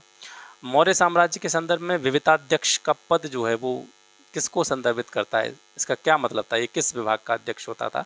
तो विविताध्यक्ष जो होता था मौर्य साम्राज्य में, ये चारागाह का प्रमुख होता था। किसका प्रमुख होता था? चारागाह का प्रमुख होता था। मौर्य साम्राज्य का जो भी एडमिनिस्ट्रेशन था, प्रशासन था, इसमें बताया गया था कि 26 तरह के तो अध्यक्ष होते थे और 18 तीर्थों के बारे में जानकारी मिलती है। तीर्थ कौन से? वो धार्मिक वाले तीर्थ नहीं थे। इन तीर्थों का मतलब था जो ऊंचे पदों वाले अधिकारी थे, उच्चाधिकारी थे। तो 18 उच्चाधिकारी होते थे, मेन जो एक तरह से प्रशासन में सबसे ऊपर वाला स्थान रखते थे। 18 तीर्थ उनको कहते थे और 26 अलग अलग ऐसे डिपार्टमेंट थे जिनके अध्यक्ष होते थे। तो उनको यहाँ पर मैंने लिखा है, सबको देख लेते हैं। जैसे कि लक्षणाध्यक्ष, ये किस विभाग का अध्यक्ष होता था? मुद्रा जारी जहाँ से होती थी उस विभाग का अध्यक्ष लक्षणाध्यक्ष होता था। राजकीय कृषि भूमि जो होती थी, ऐसी सरकारी भूमि जिस पर खेती की जाती थी, उसका अध्यक्ष या अधिकारी होता था, सीताध्यक्ष कहलाता था। वाणिज्य विभाग का अध्यक्ष पण्याध्यक्ष कहलाता था और व्यापार कर वसूली जो करता था उसका जो अध्यक्ष होता था शुल्काध्यक्ष कहलाता था। इस पूरे प्रशासन में प्रधानमंत्री और पुरोहित जो होते थे, ये किस में आते थे? तीर्थों में आते थे। जो 18 तीर्थों के बारे में हम बात करते थे उसमें आते थे प्रधानमंत्री और पुरोहित, ठीक है। और ये सबसे महत्वपूर्ण तीर्थ थे, यानी जो पूरा एक ऑर्डर होता था, पूरा एक क्रम होता था 18 तीर्थों को, उसमें सबसे सर्वोच्च स्थान प्रधानमंत्री को और पुरोहित को मिलता था। चंद्रगुप्त मौर्य के समय आपको पता ही था, उसका जो प्रधानमंत्री था वो कौन थे? कौटिल्य थे। बिंदुसार के समय पर प्रधानमंत्री खल्लाटक और अशोक के समय पर जो प्रधानमंत्री हुआ करता था वो राधागुप्त था, ठीक है। अब ये तो अध्यक्षों के नाम थे कुछ। अब यहाँ से कुछ तीर्थों के नाम देख लेते हैं, उच्चाधिकारियों के नाम देख लेते हैं कि कौन सा उच्चाधिकारी किस चीज़ से संबंधित था। यहाँ से काफ़ी बार आयोग ने प्रश्न पूछा है। सेनापति सेना का प्रधान होता था। वैसे इसमें मैंने पूरे 18 नहीं लिखे हैं, क्योंकि 18 में से कुछ ऐसे नाम हैं जिनका नाम देख के ही आप समझ जाएंगे ये किस विभाग से है। ठीक है, बिल्कुल नाम जैसा ही विभाग का नाम है। ठीक है, कुछ जो अलग हैं थोड़े से उनको ही मैंने यहाँ पे लिखा है। तो युवराज राजा का उत्तराधिकारी, नायक ये सेना का संचालक होता था। व्यवहारिक किसको कहते थे? दीवानी न्यायालय का जो जज होता था, न्यायाधीश, उसको व्यवहारिक कहते थे। समाहर्ता इंपॉर्टेंट है, काफ़ी बार पूछा गया है। समाहर्ता क्या करता था? ये आय का संग्रह करता था। राजस्व विभाग का प्रधान अधिकारी इसको माना जाता था। आय व्यय का पूरे खर्चे और जो इनकम होती थी उसका पूरा ब्यौरा इसके पास होता था। वार्षिक बजट जो राज्य का होता था वो भी समाहर्ता के द्वारा तैयार किया जाता था। दंडपाल क्या होता था? ये सेना की सामग्री जुटाने वाला प्रधान अधिकारी होता था। अंतपाल जो सीमावर्ती दुर्ग होते थे उनका रक्षक होता था। ठीक है, दुर्गपाल क्या होता था? ये देश के भीतरी दुर्गों का प्रबंधक होता था। दोनों में कंफ्यूज नहीं होना है। देखिए, ये सीमावर्ती जो दुर्ग थे वो अंतपाल के अंडर आते थे, और देश के अंदर वाले यानी राज्य के भीतर वाले जो दुर्ग होते थे उनका प्रबंधन दुर्गपाल के हाथ में होता था। नागरिक ये नगर का प्रमुख अधिकारी होता था। कर्मांतिक उद्योग और कारखाने का जो अध्यक्ष होता था वो होता था कर्मांतिक। सन्निधाता किसको कहते थे? राजकीय कोष के अध्यक्ष को सन्निधाता कहते थे। फौजदारी न्यायालय का न्यायाधीश प्रदेष्टा। अब इसको जोड़ करके यहाँ से ऐसे देखिएगा, फौजदारी न्यायालय का न्यायाधीश क्या था? प्रदेष्टा था। और दीवानी न्यायालय का जो न्यायाधीश होता था वो व्यावहारिक होता था। तो प्रदेष्टा और व्यावहारिक इनमें आपस में इंटरचेंज नहीं हो जाए, ध्यान रखना। आटविक ये वन विभाग का प्रधान अधिकारी होता था। अंतर्वशिक ये सम्राट की जो भी अंगरक्षक सेना होती थी उसका मुख्य अधिकारी होता था। दौबरिक राजमहलों की जो देखरेख करने वाला मुख्य अधिकारी होता था वो दौबरिक होता था। और प्रशासता किसको कहते थे? जो भी राजकीय कागजात होते थे, डॉक्यूमेंट्स होते थे, उनको सुरक्षित करने वाला और राज्य की जो आज्ञाएं थी उनको लिपिबद्ध करने वाला, लिखने वाला जो प्रधान अधिकारी था वो प्रशासता होता था। निम्न में से किस राजवंश की स्थापना सबसे अंत में हुई थी? निजाम शाही वंश, इमाद शाही वंश, बरीश शाही वंश और कुतुब शाही वंश। इन चारों में से जो सबसे अंत में स्थापना हुई थी वो हुई थी बरीद शाही वंश की। ठीक है, अब इसके बारे में यहाँ पे विस्तार से कुछ बात करते हैं। तो ऊपर प्रश्न में जो वंशों के नाम दे रखे हैं इनके बारे में बात करने से पहले हमें जानना चाहिए बहमनी साम्राज्य के बारे में, क्योंकि बहमनी साम्राज्य का कालांतर में जब विघटन हुआ था तो उसके विघटन के पश्चात ही ये जो नाम आप देख रहे हैं, बरीद शाही, इमाद शाही, निज़ाम शाही, ये वंश जो है बहमनी साम्राज्य के विघटन के फलस्वरूप ही अस्तित्व में आए थे। ठीक है, तो दक्षिण भारत में बहमनी साम्राज्य की स्थापना हुई 1347 में, और इसकी स्थापना किसने की? जफर खां या हसन गंगू ने। ठीक है, इसने अलाउद्दीन हसन बहमन शाह की उपाधि धारण की और इसी नाम से शासन करना प्रारंभ किया। बहमनी साम्राज्य का बाद में आगे चल करके विघटन होता है और उसके विघटन के बाद में 5 नए स्वतंत्र राजवंश जो है वो गठित होते हैं, जिनसे जुड़ा हुआ हमारा प्रश्न था। तो इसमें सबसे पहले आता है आपका बरीद शाही वंश। ठीक है, इसके ऊपर बात करते हैं। बरीद शाही वंश जो है ये बीदर के बरीद शाही वंश के संस्थापक, यानी ये जो बरीद शाही वंश था ये बीदर का था और इसका संस्थापक था अमीर अली बरीद। इस वंश की स्थापना हुई 1526 में। निज़ाम शाही वंश के बारे में बात करते हैं तो ये अहमदनगर में था। इस वंश की स्थापना 1490 में हुई और संस्थापक कौन था? मलिक अहमद। इमाद शाही वंश के बारे में बात करें तो ये बरार क्षेत्र में था। इसकी स्थापना 1490 में हुई और इसने बहमनी साम्राज्य से वर्ष 1484 ईस्वी में स्वतंत्रता की शुरुआत कर दी थी। इस वंश का संस्थापक था फतेह उल्लाद इमाद। कुतुब शाही वंश के बारे में बात करें तो ये गोलकुंडा में था। इसकी स्थापना 1518 में हुई। संस्थापक कौन थे? कुली कुतुब शाह। विजयनगर साम्राज्य के संदर्भ में निम्नलिखित कथनों में से सत्य कथन चुनना है। पहला है कि विजयनगर साम्राज्य में पर्दा प्रथा का प्रचलन नहीं था। दूसरा है कि सती प्रथा सभी वर्गों में प्रचलित थी। और तीसरा है युद्ध में वीरता दिखाने वाले जो पुरुष होते थे उनको एक आभूषण पैरों में पहना दिया जाता था जिसको गंडपेंद्र का नाम दिया जाता था। तो यहाँ पर पहला सही है, तीसरा सही है। सती प्रथा जो थी कुछ विशेष वर्गों में ही प्रचलित थी, सभी वर्गों में सती प्रथा का प्रचलन जो है विजयनगर साम्राज्य के अंतर्गत देखने को नहीं मिलता है। विस्तार से जानते हैं। विजयनगर साम्राज्य की स्थापना की थी हरिहर और बुक्का। ठीक है, इन दोनों भाइयों ने करी 1336 ईस्वी में। इस साम्राज्य के तहत कुल कितने वंशों ने शासन किया था? 4 वंशों ने इस विजयनगर साम्राज्य के अंतर्गत शासन किया और इन शासन की अवधि, चारों वंशों के जो शासन की अवधि थी लगभग 300 वर्ष थी। ये वंश कौन कौन से थे जो विजयनगर साम्राज्य के अंतर्गत आते थे? संगम वंश, ठीक है, सालूब वंश, तुलुब वंश और अराविडू वंश। इन चारों वंशों ने विजयनगर साम्राज्य के अंतर्गत 300 सालों तक शासन किया था। अब क्योंकि हमारा जो प्रश्न है विजयनगर की सामाजिक स्थिति से जुड़ा हुआ है कि किसकी स्थिति क्या थी, तो महिलाओं की स्थिति काफ़ी ठीक ठाक देखने को मिलती है। महिलाएं राजा के कार्यों को लिखने, मल्ल युद्ध में भाग लेने, ज्योतिष, अंगरक्षक, पहरेदार, न्यायाधीश, इन सभी पदों पर काम करती थी। समाज में पर्दा प्रथा प्रचलित नहीं थी। ठीक है। सती प्रथा का उल्लेख विभिन्न विदेशी यात्रियों ने भी किया है, जिसमें बारबोसा, नूनेज और सीजर फ्रेडरिक जो है ऐसे विदेशी यात्री हैं जिनने विजयनगर साम्राज्य की सती प्रथा के बारे में बात की है। ये प्रथा जो थी, सती प्रथा, ये नायकों यानी जो उच्च वर्ग के लोग थे और राज परिवार के लोग जो होते थे उन्हीं में सीमित होती थी। चेट्टी और ब्राह्मण वर्ग जो था उसमें सती प्रथा प्रचलन में नहीं थी। सती होने वाली जो स्त्रियां थीं उनको बड़े सम्मान की दृष्टि से देखा जाता था और उनकी स्मृति में पत्थर के स्मारक बनाए जाते थे। युद्ध में वीरता दिखाने वाले पुरुष को, जैसा कि हमारा प्रश्न में दे रखा है, जो युद्ध में वीरता दिखाते थे पुरुष, उनको एक आभूषण पैर में पहनाया जाता था जिसको नाम क्या दिया जाता था, गंडपेत्र। ठीक है, एक तरह का कड़ा होता था, जैसे हाथ में कड़े पहनते हैं उसी तरीके से पैर में एक कड़ा टाइप का होता था जिसको गंडपेत्र का नाम दिया जाता था। तृतीय कर्नाटक युद्ध के संदर्भ में निम्नलिखित कथनों में से सत्य कथन चुनना है। पहला है, तृतीय कर्नाटक युद्ध का जो तात्कालिक कारण था वो था फ्रांस की सरकार के द्वारा काउंट डी लाली इसको भारत के संपूर्ण फ्रांसीसी क्षेत्र के सैनिक और असैनिक अधिकारों को दे दिया गया था। और दूसरा था कि इसके अंतर्गत वर्ष 1761 में वनडेवास का युद्ध हुआ था। तो दूसरा जो स्टेटमेंट है वो गलत है, पहला स्टेटमेंट सही है। मेन कारण यही था।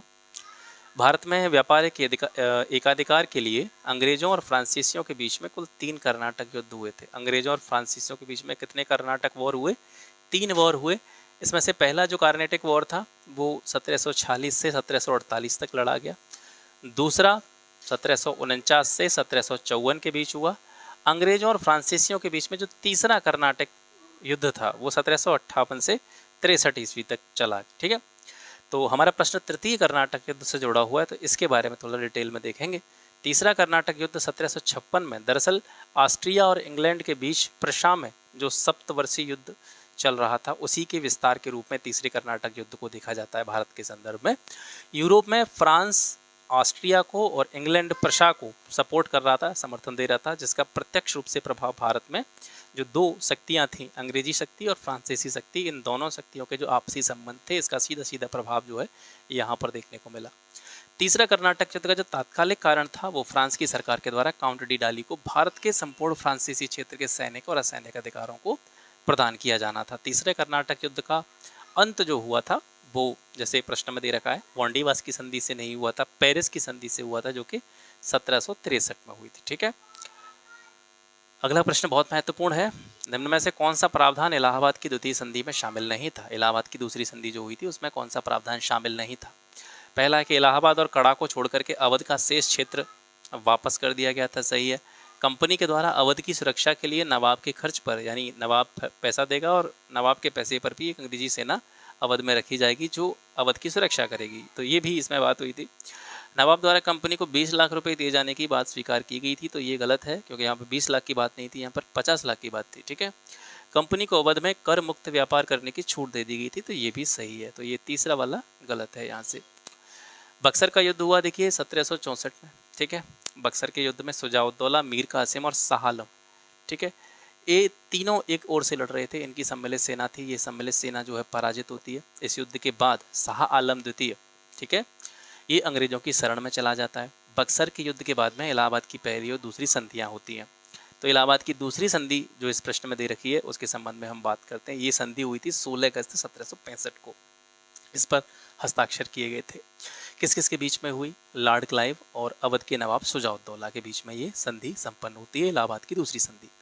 इसके अनुसार इलाहाबाद और कड़ा को छोड़ करके अवध का जो भी बचा कोचा क्षेत्र था वो नवाब को वापस कर दिया गया था। जिस पर किसने कब्जा कर रखा था? अंग्रेजों ने। वो नवाब को वापस कर दिया गया। दूसरा था कि नवाब द्वारा कंपनी को 50 लाख रुपए दिए जाने की बात स्वीकार की गई थी। प्रश्न में जैसा कि दे रखा था 20 लाख की, तो वो स्टेटमेंट वहाँ से गलत था। यहाँ पर नवाब के द्वारा कंपनी को 50 लाख रुपए दिए जाने की बात स्वीकार की गई थी। तीसरा, कंपनी के द्वारा अवध की सुरक्षा के लिए नवाब के ही खर्चे पर एक अंग्रेजी सेना को अवध में रखा गया था। और चौथा, कंपनी को अवध में करमुक्त व्यापार करने की छूट भी प्रदान की गई थी। तो ये तो प्रश्न से जुड़े हुए स्टेटमेंट थे। एक और महत्वपूर्ण चीज़ है कि बनारस और गाजीपुर के क्षेत्र जो थे अंग्रेजों के संरक्षण में जागीरदार बलवंत सिंह को ये अधिकार दे दिया गया, गाजीपुर और बनारस क्षेत्र का।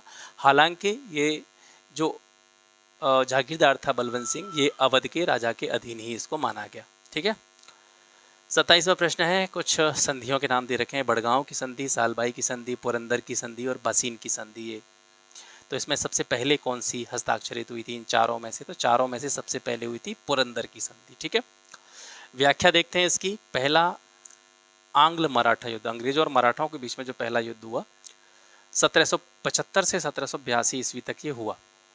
सूरत की संधि के तहत कर्नल कीटिंग के नेतृत्व में जब एक अंग्रेज सेना सूरत पहुंची तो मराठों ने इसका विरोध किया था। इसके फलस्वरूप 18 मई 1775 को आरस के मैदान में, कहाँ पे? आरस के मैदान में अंग्रेजों और मराठाओं की जो सेना थी उसके बीच में युद्ध होता है, जिसमें मराठों की हार होती है।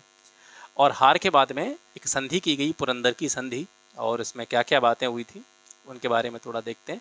पुरंदर की संधि 1776 में हुई और ये हुई पहले आंग्ल मराठा युद्ध के बाद। ठीक है, इसी संधि के तहत पहला आंग्ल मराठा युद्ध जो है वो समाप्त हुआ।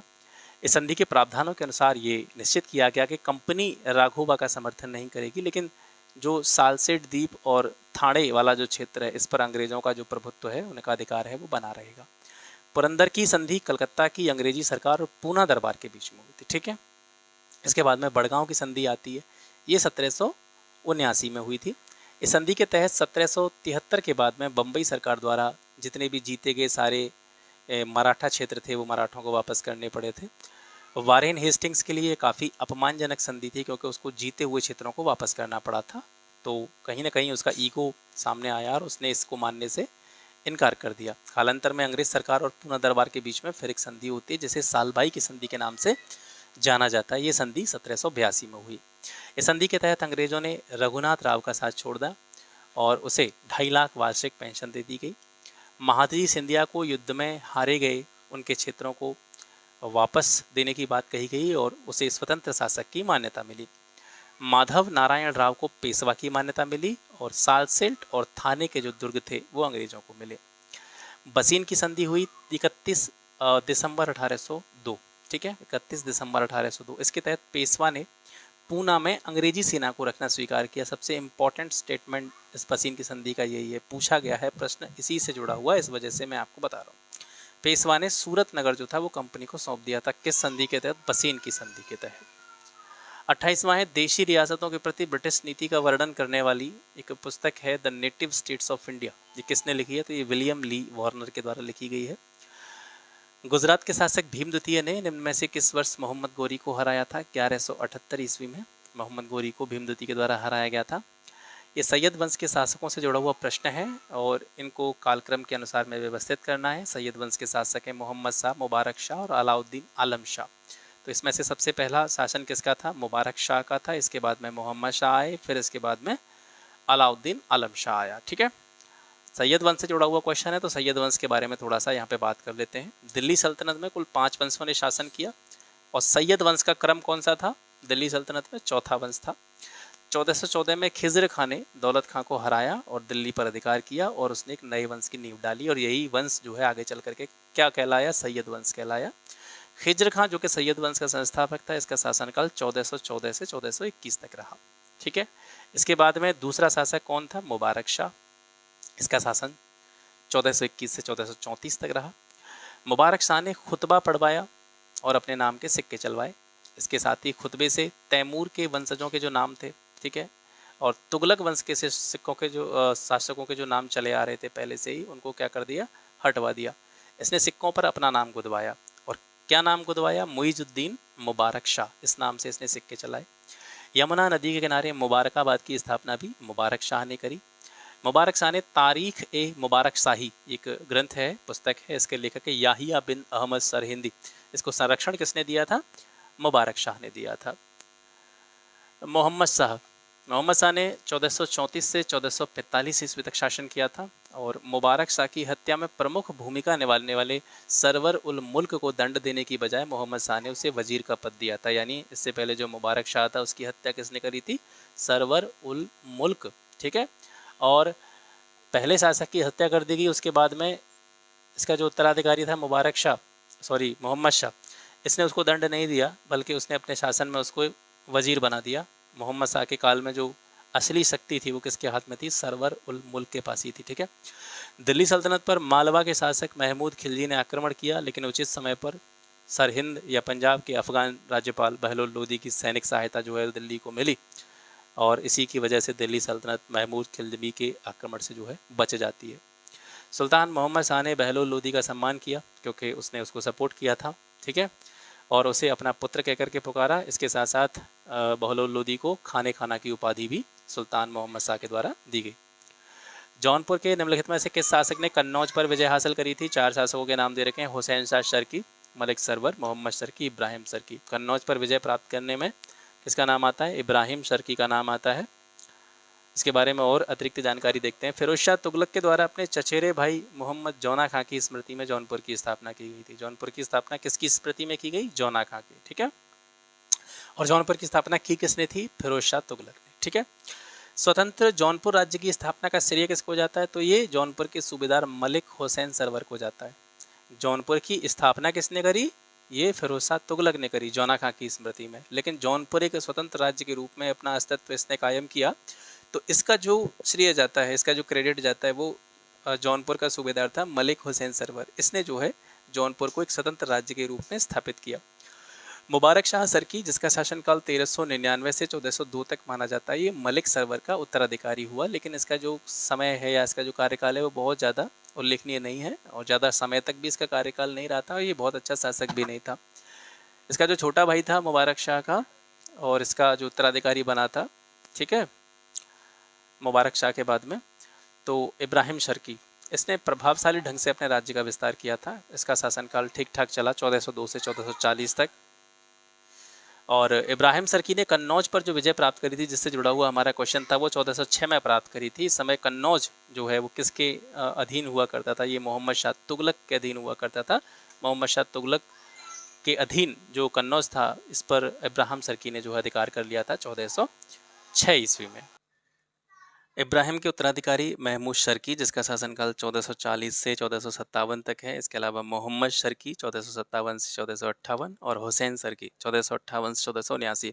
इसके शासनकाल में जौनपुर का दिल्ली के सुल्तानों के साथ में जो है लगातार संघर्ष और वाद विवाद चलता रहा था। बहलोल लोदी ने जौनपुर राज्य को अपने अधीन कर लिया और अपने पुत्र बरबक शाह को वहाँ का शासक बना दिया। हुसैन शाह को भाग करके बिहार में शरण लेनी पड़ी थी। अटाला मस्जिद जो है वो किसने बनवाई थी? ये इब्राहिम शर्की ने बनवाई थी 1408 में। और जौनपुर की जामा मस्जिद जो है, इसका निर्माण हुसैन शाह शर्की ने कराया था 1470 में। जौनपुर का ऐतिहासिक नाम सिराज हिंद, भारत का सिराज या पूर्व का सिराज था, यानी जौनपुर का उपनाम यहाँ से हम देख सकते हैं। इसको सिराज हिंद भी कहा जाता था, पूर्व का सिराज भी इसको कहा जाता था, भारत का सिराज भी इसको कहा जा सकता था। इससे भी काफ़ी बार प्रश्न पूछा गया है, ठीक है। जौनपुर का जो उपनाम है, इससे भी काफ़ी बार क्वेश्चन आयोग ने जो है पूछा है पहले, तो इसको थोड़ा सा ध्यान रखिएगा। बहमनी साम्राज्य के शासक दे रखे हैं, इनको पहले से बाद के क्रम में व्यवस्थित करना है। हुमायूं शाह, अलाउद्दीन अहमद द्वितीय, शहाबुद्दीन अहमद प्रथम और ताजुद्दीन फिरोज शाह। तो इसमें सबसे पहला शासक इन चारों में से था ताजुद्दीन फिरोज शाह, फिर उसके बाद में शहाबुद्दीन अहमद प्रथम का नाम आता है।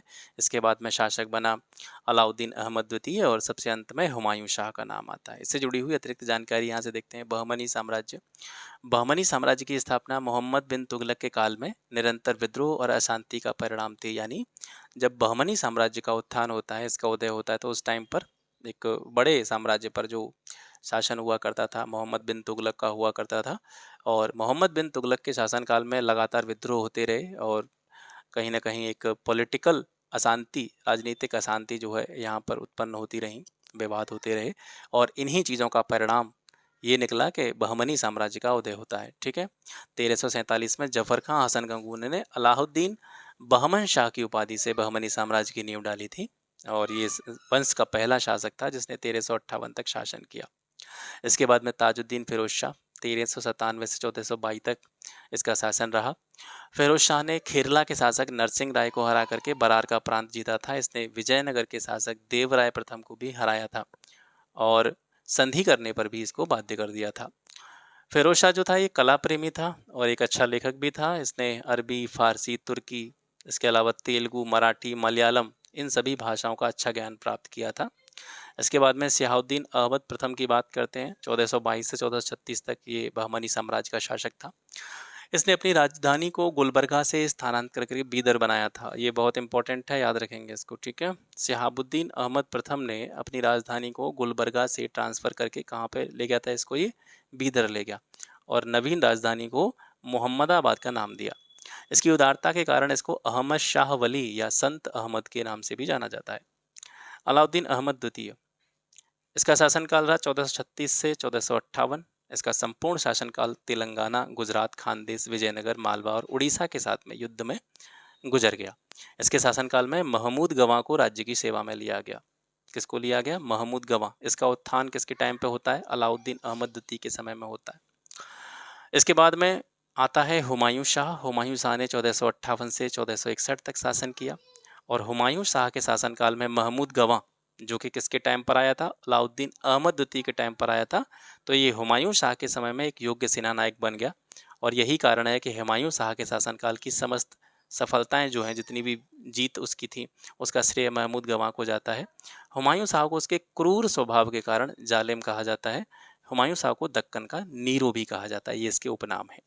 33वां प्रश्न है, 1930 के दशक में देश के विभिन्न भागों के भिन्न भिन्न नेताओं द्वारा किसान आंदोलन चलाए गए थे, और उनके प्रभाव क्षेत्र दे रखे हैं, उनको सम्मिलित करना है, ठीक है। तो सहजानंद सरस्वती, इनका क्षेत्र कौन सा था? बिहार। बिहार में इन्होंने जो है आंदोलन चलाया। खुदाई खिदमतकार, ये था आपका उत्तरी पश्चिमी सीमा प्रांत, जिसको NWFP के नाम से जाना जाता है, ठीक है। खान अब्दुल गफ्फार का जो है यहाँ पर इन्होंने आंदोलन चलाया था। स्वामी रामानंद का क्षेत्र हैदराबाद था, और अब्दुल हमीद खां का जो क्षेत्र था वो दक्षिणी असम हुआ करता था। इनके बारे में जानते हैं। स्वामी सहजानंद सरस्वती, जन्म हुआ इनका उत्तर प्रदेश के गाजीपुर के किसान परिवार में।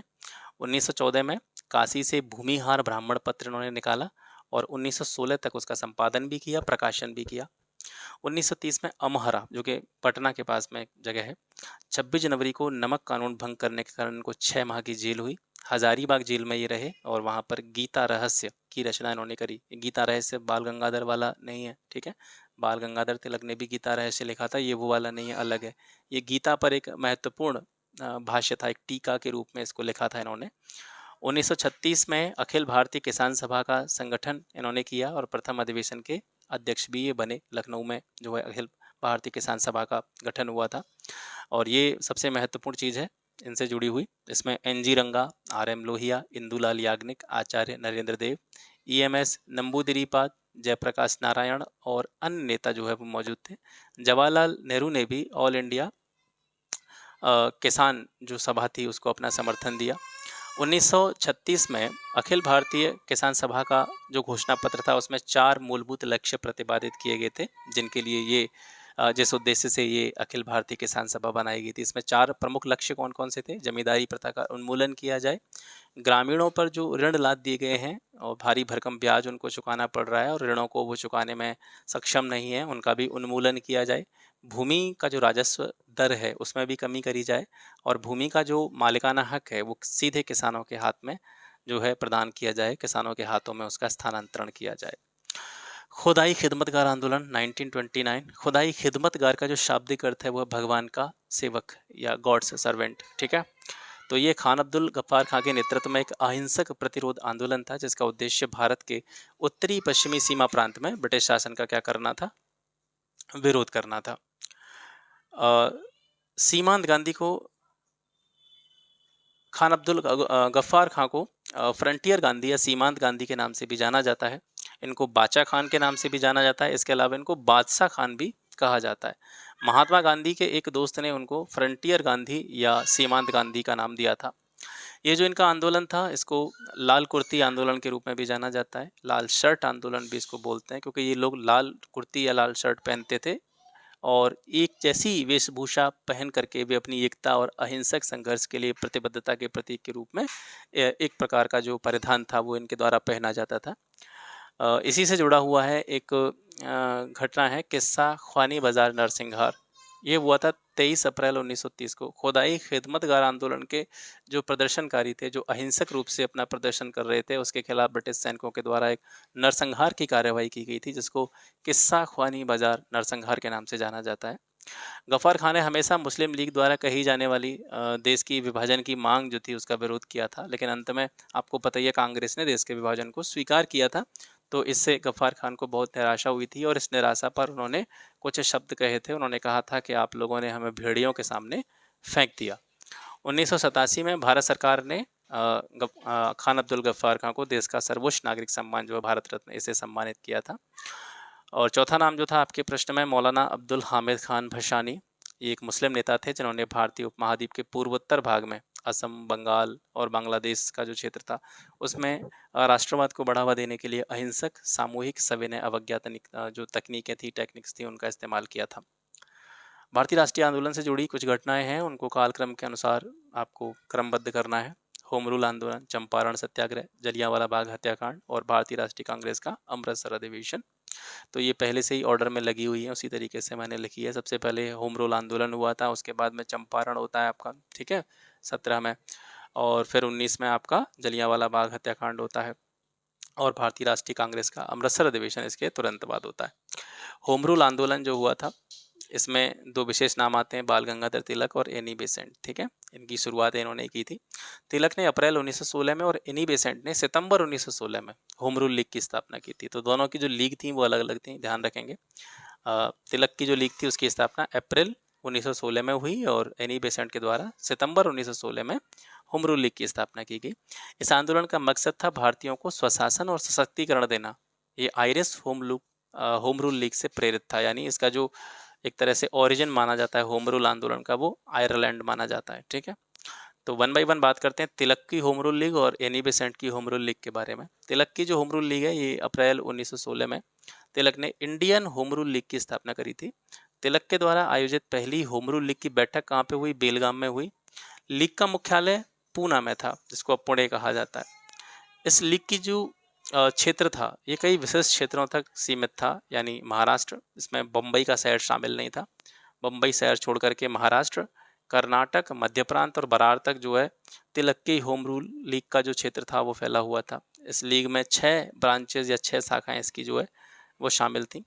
मांग क्या थी? स्वराज्य, भाषाई राज्यों का निर्माण और स्थानीय भाषा में शिक्षा प्रदान करना, ये इनकी डिमांड्स थी। बेसेंट की जो होम रूल लीग थी, जो कि उन्होंने सितंबर 1916 में इसकी स्थापना करी थी। कहाँ पे? मद्रास में। इसका अधिकार क्षेत्र था बम्बई शहर मिलाकर के पूरे भारत पर। जैसे कि आपने देखा तिलक की जो होम रूल लीग थी उसमें महाराष्ट्र के क्षेत्र आते थे, लेकिन मुंबई नहीं आता था।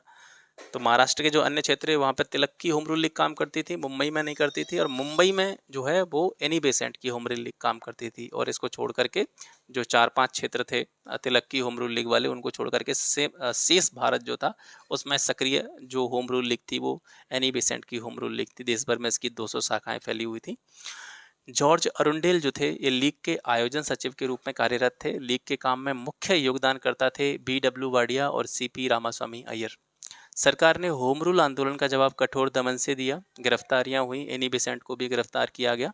सर SS सुब्रमण्यम अय्यर ने इन गिरफ्तारियों के विरोध में नाटकीय ढंग से अपनी जो नाइटहुड की उपाधि थी वो त्याग दी थी, ठीक है। चंपारण सत्याग्रह 1917 में हुआ था। बिहार के चंपारण जिले में आपको पता है कि नील के बागानों में यूरोपीय जो बागान मालिक थे जबरदस्ती किसानों से नील की खेती करवाते थे, उनका उत्पीड़न करते थे। और उनको इस प्रकार से उनको एक बॉन्डिंग उनकी कर दी गई थी कि उनकी ज़मीन का जो 3/20वां हिस्सा है उस पर नील उनको उगानी है, ठीक है। यानी 1 बीघा 3 कठिया प्रथा इसको बोला जाता था। 3 कठिया प्रथा आपने नाम सुना होगा। जैसे मान कर चलिए 1 बीघा जो होता था वो 20 कट्ठे के बराबर होता था। कट्ठा जो होता है 20 कट्ठे के बराबर, तो 20 कट्ठे में से 3 कट्ठे वाली भूमि पर 3 कट्ठे वाला जो हिस्सा होता था भूमि का, उस पर उनको नील की खेती उगाने के लिए जबरदस्ती मजबूर किया जाता था। तो वर्ष 1917 में महात्मा गांधी ने चंपारण पहुंच करके किसानों की जो कंडीशन थी उसकी विशेष जांच की और उन्होंने चंपारण छोड़ने के जिलाधिकारी के आदेश की अवहेलना की, ठीक है। जिलाधिकारी ने आदेश दिया था कि महात्मा गांधी जितनी जल्दी हो चंपारण छोड़ दें, तो इस आदेश की अवहेलना भी जो है महात्मा गांधी के द्वारा की गई थी। सरकार ने जून 1917 में एक जांच समिति नियुक्त की। गांधी जी भी इसके सदस्य थे। और चंपारण कृषि अधिनियम 1918 के अधिनियम ने काश्तकार जो भी थे नील की खेती करने वाले, उनको नील बागान मालिकों द्वारा लगाए गए जो विशेष नियम थे उनसे फ्री कर दिया, मुक्त कर दिया। भारतीय राष्ट्रीय कांग्रेस का अमृतसर अधिवेशन जो कि चौथा आपका ऑप्शन था, ये 26 दिसंबर 1919 को हुआ, जिसमें बाल गंगाधर तिलक ने अंतिम बार भाग लिया था। 1919 में अमृतसर में अपना 34वां अधिवेशन आयोजित करके, यानी जो भारतीय राष्ट्रीय कांग्रेस का अमृतसर अधिवेशन था, ये कांग्रेस का 34वां अधिवेशन था। कांग्रेस ने उस वर्ष की शुरुआत में शहर में जलियांवाला बाग हत्याकांड में मारे गए लोगों के साथ में अपनी गहरी एकजुटता व्यक्त करने का प्रयास किया था और मोतीलाल नेहरू की अध्यक्षता में कांग्रेस ने इस नरसंहार की कड़े शब्दों में निंदा की थी। देवबंद आंदोलन यूपी या यूनाइटेड प्रोविंस संयुक्त प्रांत में किस वर्ष में स्टार्ट हुआ था? 1866 में इस देवबंद आंदोलन की शुरुआत हुई थी। तो ये जो देवबंद आंदोलन था 1866 में सहारनपुर जिले के दारुल उलूम देवबंद में मोहम्मद कासिम नानूतवी और राशिद अहमद गंगोही के द्वारा मुस्लिम समुदाय के जो धार्मिक नेता थे उनको प्रशिक्षित करने के लिए स्टार्ट किया गया था। देवबंद आंदोलन का आयोजन मुस्लिम उलेमाओं के बीच में रूढ़िवादी वर्ग द्वारा पुनरुत्थानवादी आंदोलन के रूप में किया गया, जिसका उद्देश्य था मुसलमानों के बीच में कुरान और हदीस की जो भी पवित्र शिक्षाएं हैं उनका प्रचार करना और विदेशी शासकों के खिलाफ जिहाद की भावना को जीवित रखना। राजनीतिक मोर्चे पर देवबंद स्कूल ने भारतीय राष्ट्रीय कांग्रेस के गठन का भी स्वागत किया और 1888 में सैयद अहमद खान के संगठन यूनाइटेड पैट्रियटिक एसोसिएशन और मोहम्मडन एंग्लो ओरिएंटल एसोसिएशन के खिलाफ एक फतवा या धार्मिक फरमान जो है जारी किया था। देवबंद स्कूल के समर्थक शिबली नुमानी ने शिक्षा प्रणाली में अंग्रेजी भाषा और यूरोपीय विज्ञान को शामिल करने का समर्थन किया। उन्होंने वर्ष 1894-96 में लखनऊ में नदवा ताल उलेमा और दारुल उलूम की स्थापना की। किस जोड़े में कांग्रेस अधिवेशन और उसके अध्यक्ष का मिलान सही नहीं है? तो देखिए, कानपुर अधिवेशन जो हुआ था 1925 में, इसके जो अध्यक्ष थे वो जॉर्ज यूले नहीं थे, बाकी तीनों सुमेलित हैं। कलकत्ता अधिवेशन 1917 में हुआ था, इसके अध्यक्ष एनी बेसेंट। बेलगांव अधिवेशन महात्मा गांधी 1924, एकमात्र अधिवेशन जिसकी अध्यक्षता महात्मा गांधी ने करी थी। सूरत अधिवेशन जो 1907 में हुआ था, इसकी अध्यक्षता रास बिहारी घोष ने करी थी। सरोजनी नायडू जो थी, इन्होंने 1925 के कानपुर अधिवेशन की अध्यक्षता जो है वो की थी और ये भारतीय राष्ट्रीय कांग्रेस की पहली भारतीय महिला अध्यक्ष थी। ठीक है। इन्हें कविता लेखन के क्षेत्र में उनके योगदान के लिए नाइटिंगेल ऑफ इंडिया का खिताब दिया गया था। इनको भारत कोकिला के नाम से भी जाना जाता है। ये भारत में गवर्नर का पद संभालने वाली पहली महिला थी और 1947 में संयुक्त प्रांत की गवर्नर या राज्यपाल बनी थी। इनकी कुछ प्रमुख रचनाएं हैं जो पूछी जा सकती हैं। The golden threshold, the bird of time, songs of life, death and spring. ठीक है। Mohammad Jinnah an ambassador of unity, palanquin bearer, the village song in the bazaar of Hyderabad. ये सारी रचना सरोजनी नायडू की हैं। जॉर्ज यूले जो थे, ये 1888 में इलाहाबाद में आयोजित कांग्रेस के चौथे अधिवेशन के पहले अंग्रेजी अध्यक्ष थे। ठीक है। जॉर्ज यूले ने कांग्रेस के कौन से अधिवेशन की अध्यक्षता की थी? चौथे अधिवेशन की अध्यक्षता की थी 1888 में। और ये जो पद इन्होंने चुना था अध्यक्ष का, इसका आग्रह इनसे किसने किया था? उमेश चंद्र बनर्जी ने किया था। इन्हीं के आग्रह पर इन्होंने अध्यक्षता ग्रहण की थी। निम्न में से कौन सा कथन गलत है? दयानंद सरस्वती को भारत का मार्टिन लूथर कहा जाता है। मार्टिन लूथर ऑफ इंडिया सही है।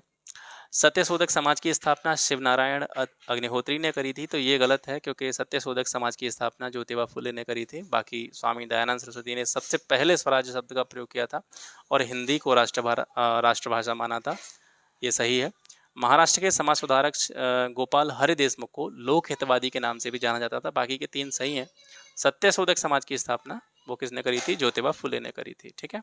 अब 1 बाई 1 इनके बारे में जानते हैं। सबसे पहले दयानंद सरस्वती के बारे में जानते हैं। इनका जन्म हुआ था 12 फरवरी 1824 को गुजरात के टंकारा में, एक ब्राह्मण परिवार में। ठीक है। इनकी माता का नाम यशोदाबाई था और लालजी तिवारी इनके पिताजी थे। मूल नक्षत्र में ये पैदा हुए थे, इसी के कारण इनको नाम दे दिया गया था मूलशंकर तिवारी। इनके द्वारा आर्य समाज की पहली यूनिट की स्थापना औपचारिक रूप से मुंबई में करी गई थी 1875 में। बाद में इसका मुख्यालय कहाँ पे स्थापित कर दिया गया था? लाहौर में। पहले आर्य समाज का मुख्यालय कहाँ पे था?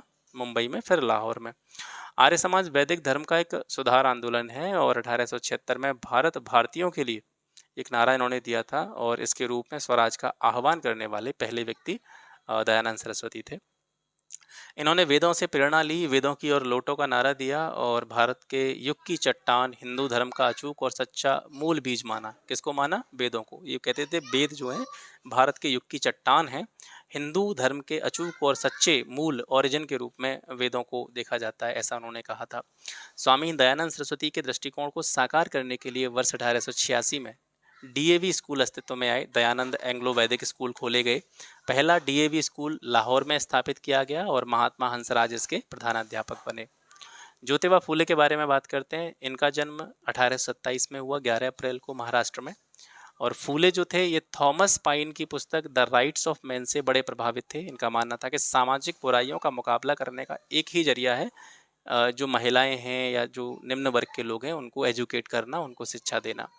फूले ने अपने जो भी फॉलोअर थे उनके साथ में मिलकर के 1873 में सत्य शोधक समाज का गठन किया, ठीक है, जिसका अर्थ ये था कि सत्य के साधक, ठीक है, महाराष्ट्र में जो भी निम्न वर्ग के लोग थे उनको समान सामाजिक और आर्थिक लाभ मिल सकें, इस उद्देश्य से सत्य शोधक समाज की स्थापना फूले के द्वारा की गई थी। 11 मई 1888 को महाराष्ट्र के सामाजिक कार्यकर्ता विट्ठल राव कृष्णजी वांडेकर के द्वारा उनको महात्मा की उपाधि से सम्मानित किया गया। ज्योतिबा फूले को महात्मा की उपाधि किसने दी? विट्ठल राव कृष्णजी वांडेकर के द्वारा। इनके द्वारा कुछ प्रमुख प्रकाशन किए गए: तृतीया रत्न, पोवाड़ा, छत्रपति शिवाजी भोंसले यांचा, गुलामगिरी जो अक्सर करके पूछा जाता है, बहुत इनका महत्वपूर्ण लेख है, और सक्ता रायच आसुद 1881, ठीक है, गुलामगिरी याद रखना, इसकी ईयर भी याद रखना। शिव नारायण अग्निहोत्री का जो नाम आया था, इन्होंने देव समाज की स्थापना की थी। ये 1887 तक ब्रह्म समाज के एक एक्टिव मेंबर थे, जिसके बाद में इन्होंने इसको छोड़ दिया था और बाद में इन्होंने देव समाज का गठन किया था 1887 में, ठीक है। देव समाज का जो मूल उद्देश्य था वो क्या था? वो था कि लोगों के रंग या उनका पंथ क्या है, उनकी जाति क्या है, इसके आधार पर देश में उनके साथ किसी भी प्रकार का कोई भेदभाव नहीं किया जाना चाहिए और लोगों में विचार, कार्य और भाषा, सच्चाई और अच्छाई का प्रचार करना चाहिए। गोपाल हरदेशमुख को लोकहितवादी कहा जाता है। ये एक भारतीय समाज सुधारक थे, एक लेखक थे। इन्होंने अपनी जीविका की शुरुआत अंग्रेजों द्वारा नियुक्त अनुवादक के रूप में की थी, यानी अंग्रेजी सरकार में एक ट्रांसलेटर के तौर पर ये जॉब करते थे, नौकरी करते थे। बाद में उनको अहमदाबाद में एक लघुवादी न्यायाधीश के रूप में नियुक्त किया गया था। राव बहादुर की उपाधि भी इनको दी गई थी अंग्रेजों के द्वारा। इन्होंने महिलाओं की शिक्षा को बढ़ावा दिया, बाल विवाह, दहेज और बहु विवाह के खिलाफ इन्होंने अभियान चलाए। इन्होंने गुजराती और अंग्रेजी में हितेच्छु नामक एक साप्ताहिक पत्र को भी शुरू किया था। 38वां प्रश्न है, मुसलमान यदि खुश और संतुष्ट हैं तो भारत में ब्रिटिश शक्ति का महत्तम बचाव होगा। ये किसने लिखा था, किसने कहा था? डब्ल्यू हंटर के द्वारा ये कहा गया था। डब्ल्यू हंटर ने अपनी पुस्तक द इंडियन मुसलमान्स में लिखा था कि मुसलमान यदि खुश और संतुष्ट रहें तो भारत में ब्रिटिश शक्ति जो है वो बची रहेगी, उसका बचाव होता रहेगा। अंग्रेजों ने किस विद्रोह के संदर्भ में कहा था कि भिखारियों को चुनने का अधिकार नहीं मिलता है? तो ये शाही नौसेना विद्रोह के बारे में अंग्रेजों के द्वारा कहा गया था। शाही नौसेना विद्रोह क्या था, इसको थोड़ा सा जानते हैं। 18 फरवरी 1946 बम्बई, ठीक है।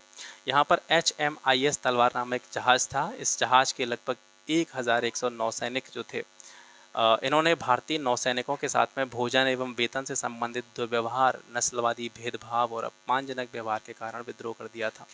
क्योंकि अंग्रेज़ों के जो अधिकारी थे या कर्मचारी थे उनके साथ में अच्छा व्यवहार किया जाता था, उनको अच्छा खाना दिया जाता था, इनके साथ में नस्लवादी भेदभाव होता था। तो जो विद्रोह हुआ था इनके द्वारा, इसी को शाही भारतीय नौसेना विद्रोह के नाम से जाना जाता है। विद्रोहियों की कुछ अन्य मांगें भी थी। इन्होंने ये भी मांग करी थी अपने विद्रोह के दौरान कि आज़ाद हिंद फौज के सैनिकों को जो कैद कर रखा है ब्रिटिश सरकार ने, इनको रिहा किया जाए और इंडोनेशिया से सैनिकों को वापस बुलाया जाए, ये इनकी मांगें थी। इसी दौरान जहाज़ की दीवार पर किसी ने क्या लिख दिया? भारत छोड़ो लिख दिया था, मतलब किसी ने कोई लिख गया और ऐसा लिखने के कारण नाविक जिनका नाम था BC दत्त, ठीक है, इनको कैद कर लिया गया था। तो इनको रिहा करने की मांग भी विद्रोही नौसैनिकों ने ब्रिटिश सरकार से करी थी। नौसेना के कर्मचारियों को संगठित करने का कार्य किसने किया था? MS खान के नेतृत्व में नौसेना केंद्रीय हड़ताल समिति का गठन किया था और इस समिति ने नौसेना के कर्मचारियों को संगठित करने का काम किया था। इसने 22 फरवरी 1946 को लगभग 20 लाख मजदूरों के साथ बम्बई में एक अभूतपूर्व हड़ताल का आयोजन किया था।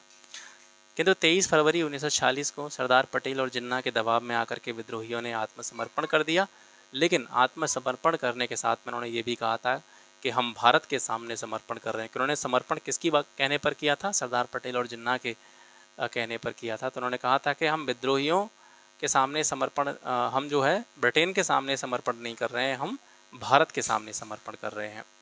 वहाबी आंदोलन 1820, वहाबी आंदोलन को सलफ़ी आंदोलन भी कहा जाता है। एक इस्लामी पुनरुत्थानवादी आंदोलन था जो भारत में पटना के आसपास स्टार्ट हुआ था।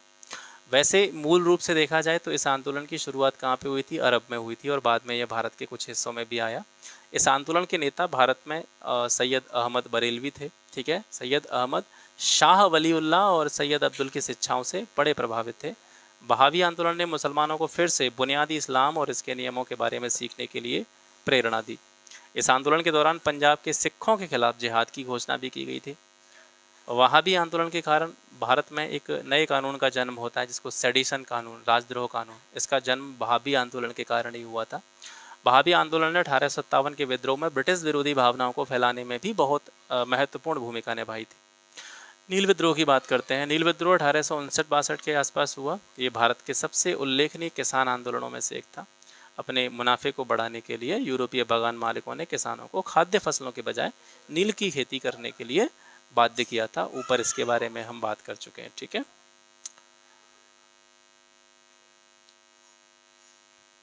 संथाल विद्रोह 1832 में कुछ क्षेत्रों को संथाल परगना या दामिने कोह का नाम दे दिया गया था। यानी कुछ क्षेत्र थे जिनको क्या नाम दे दिया गया? संथाल परगना, दामिने कोह।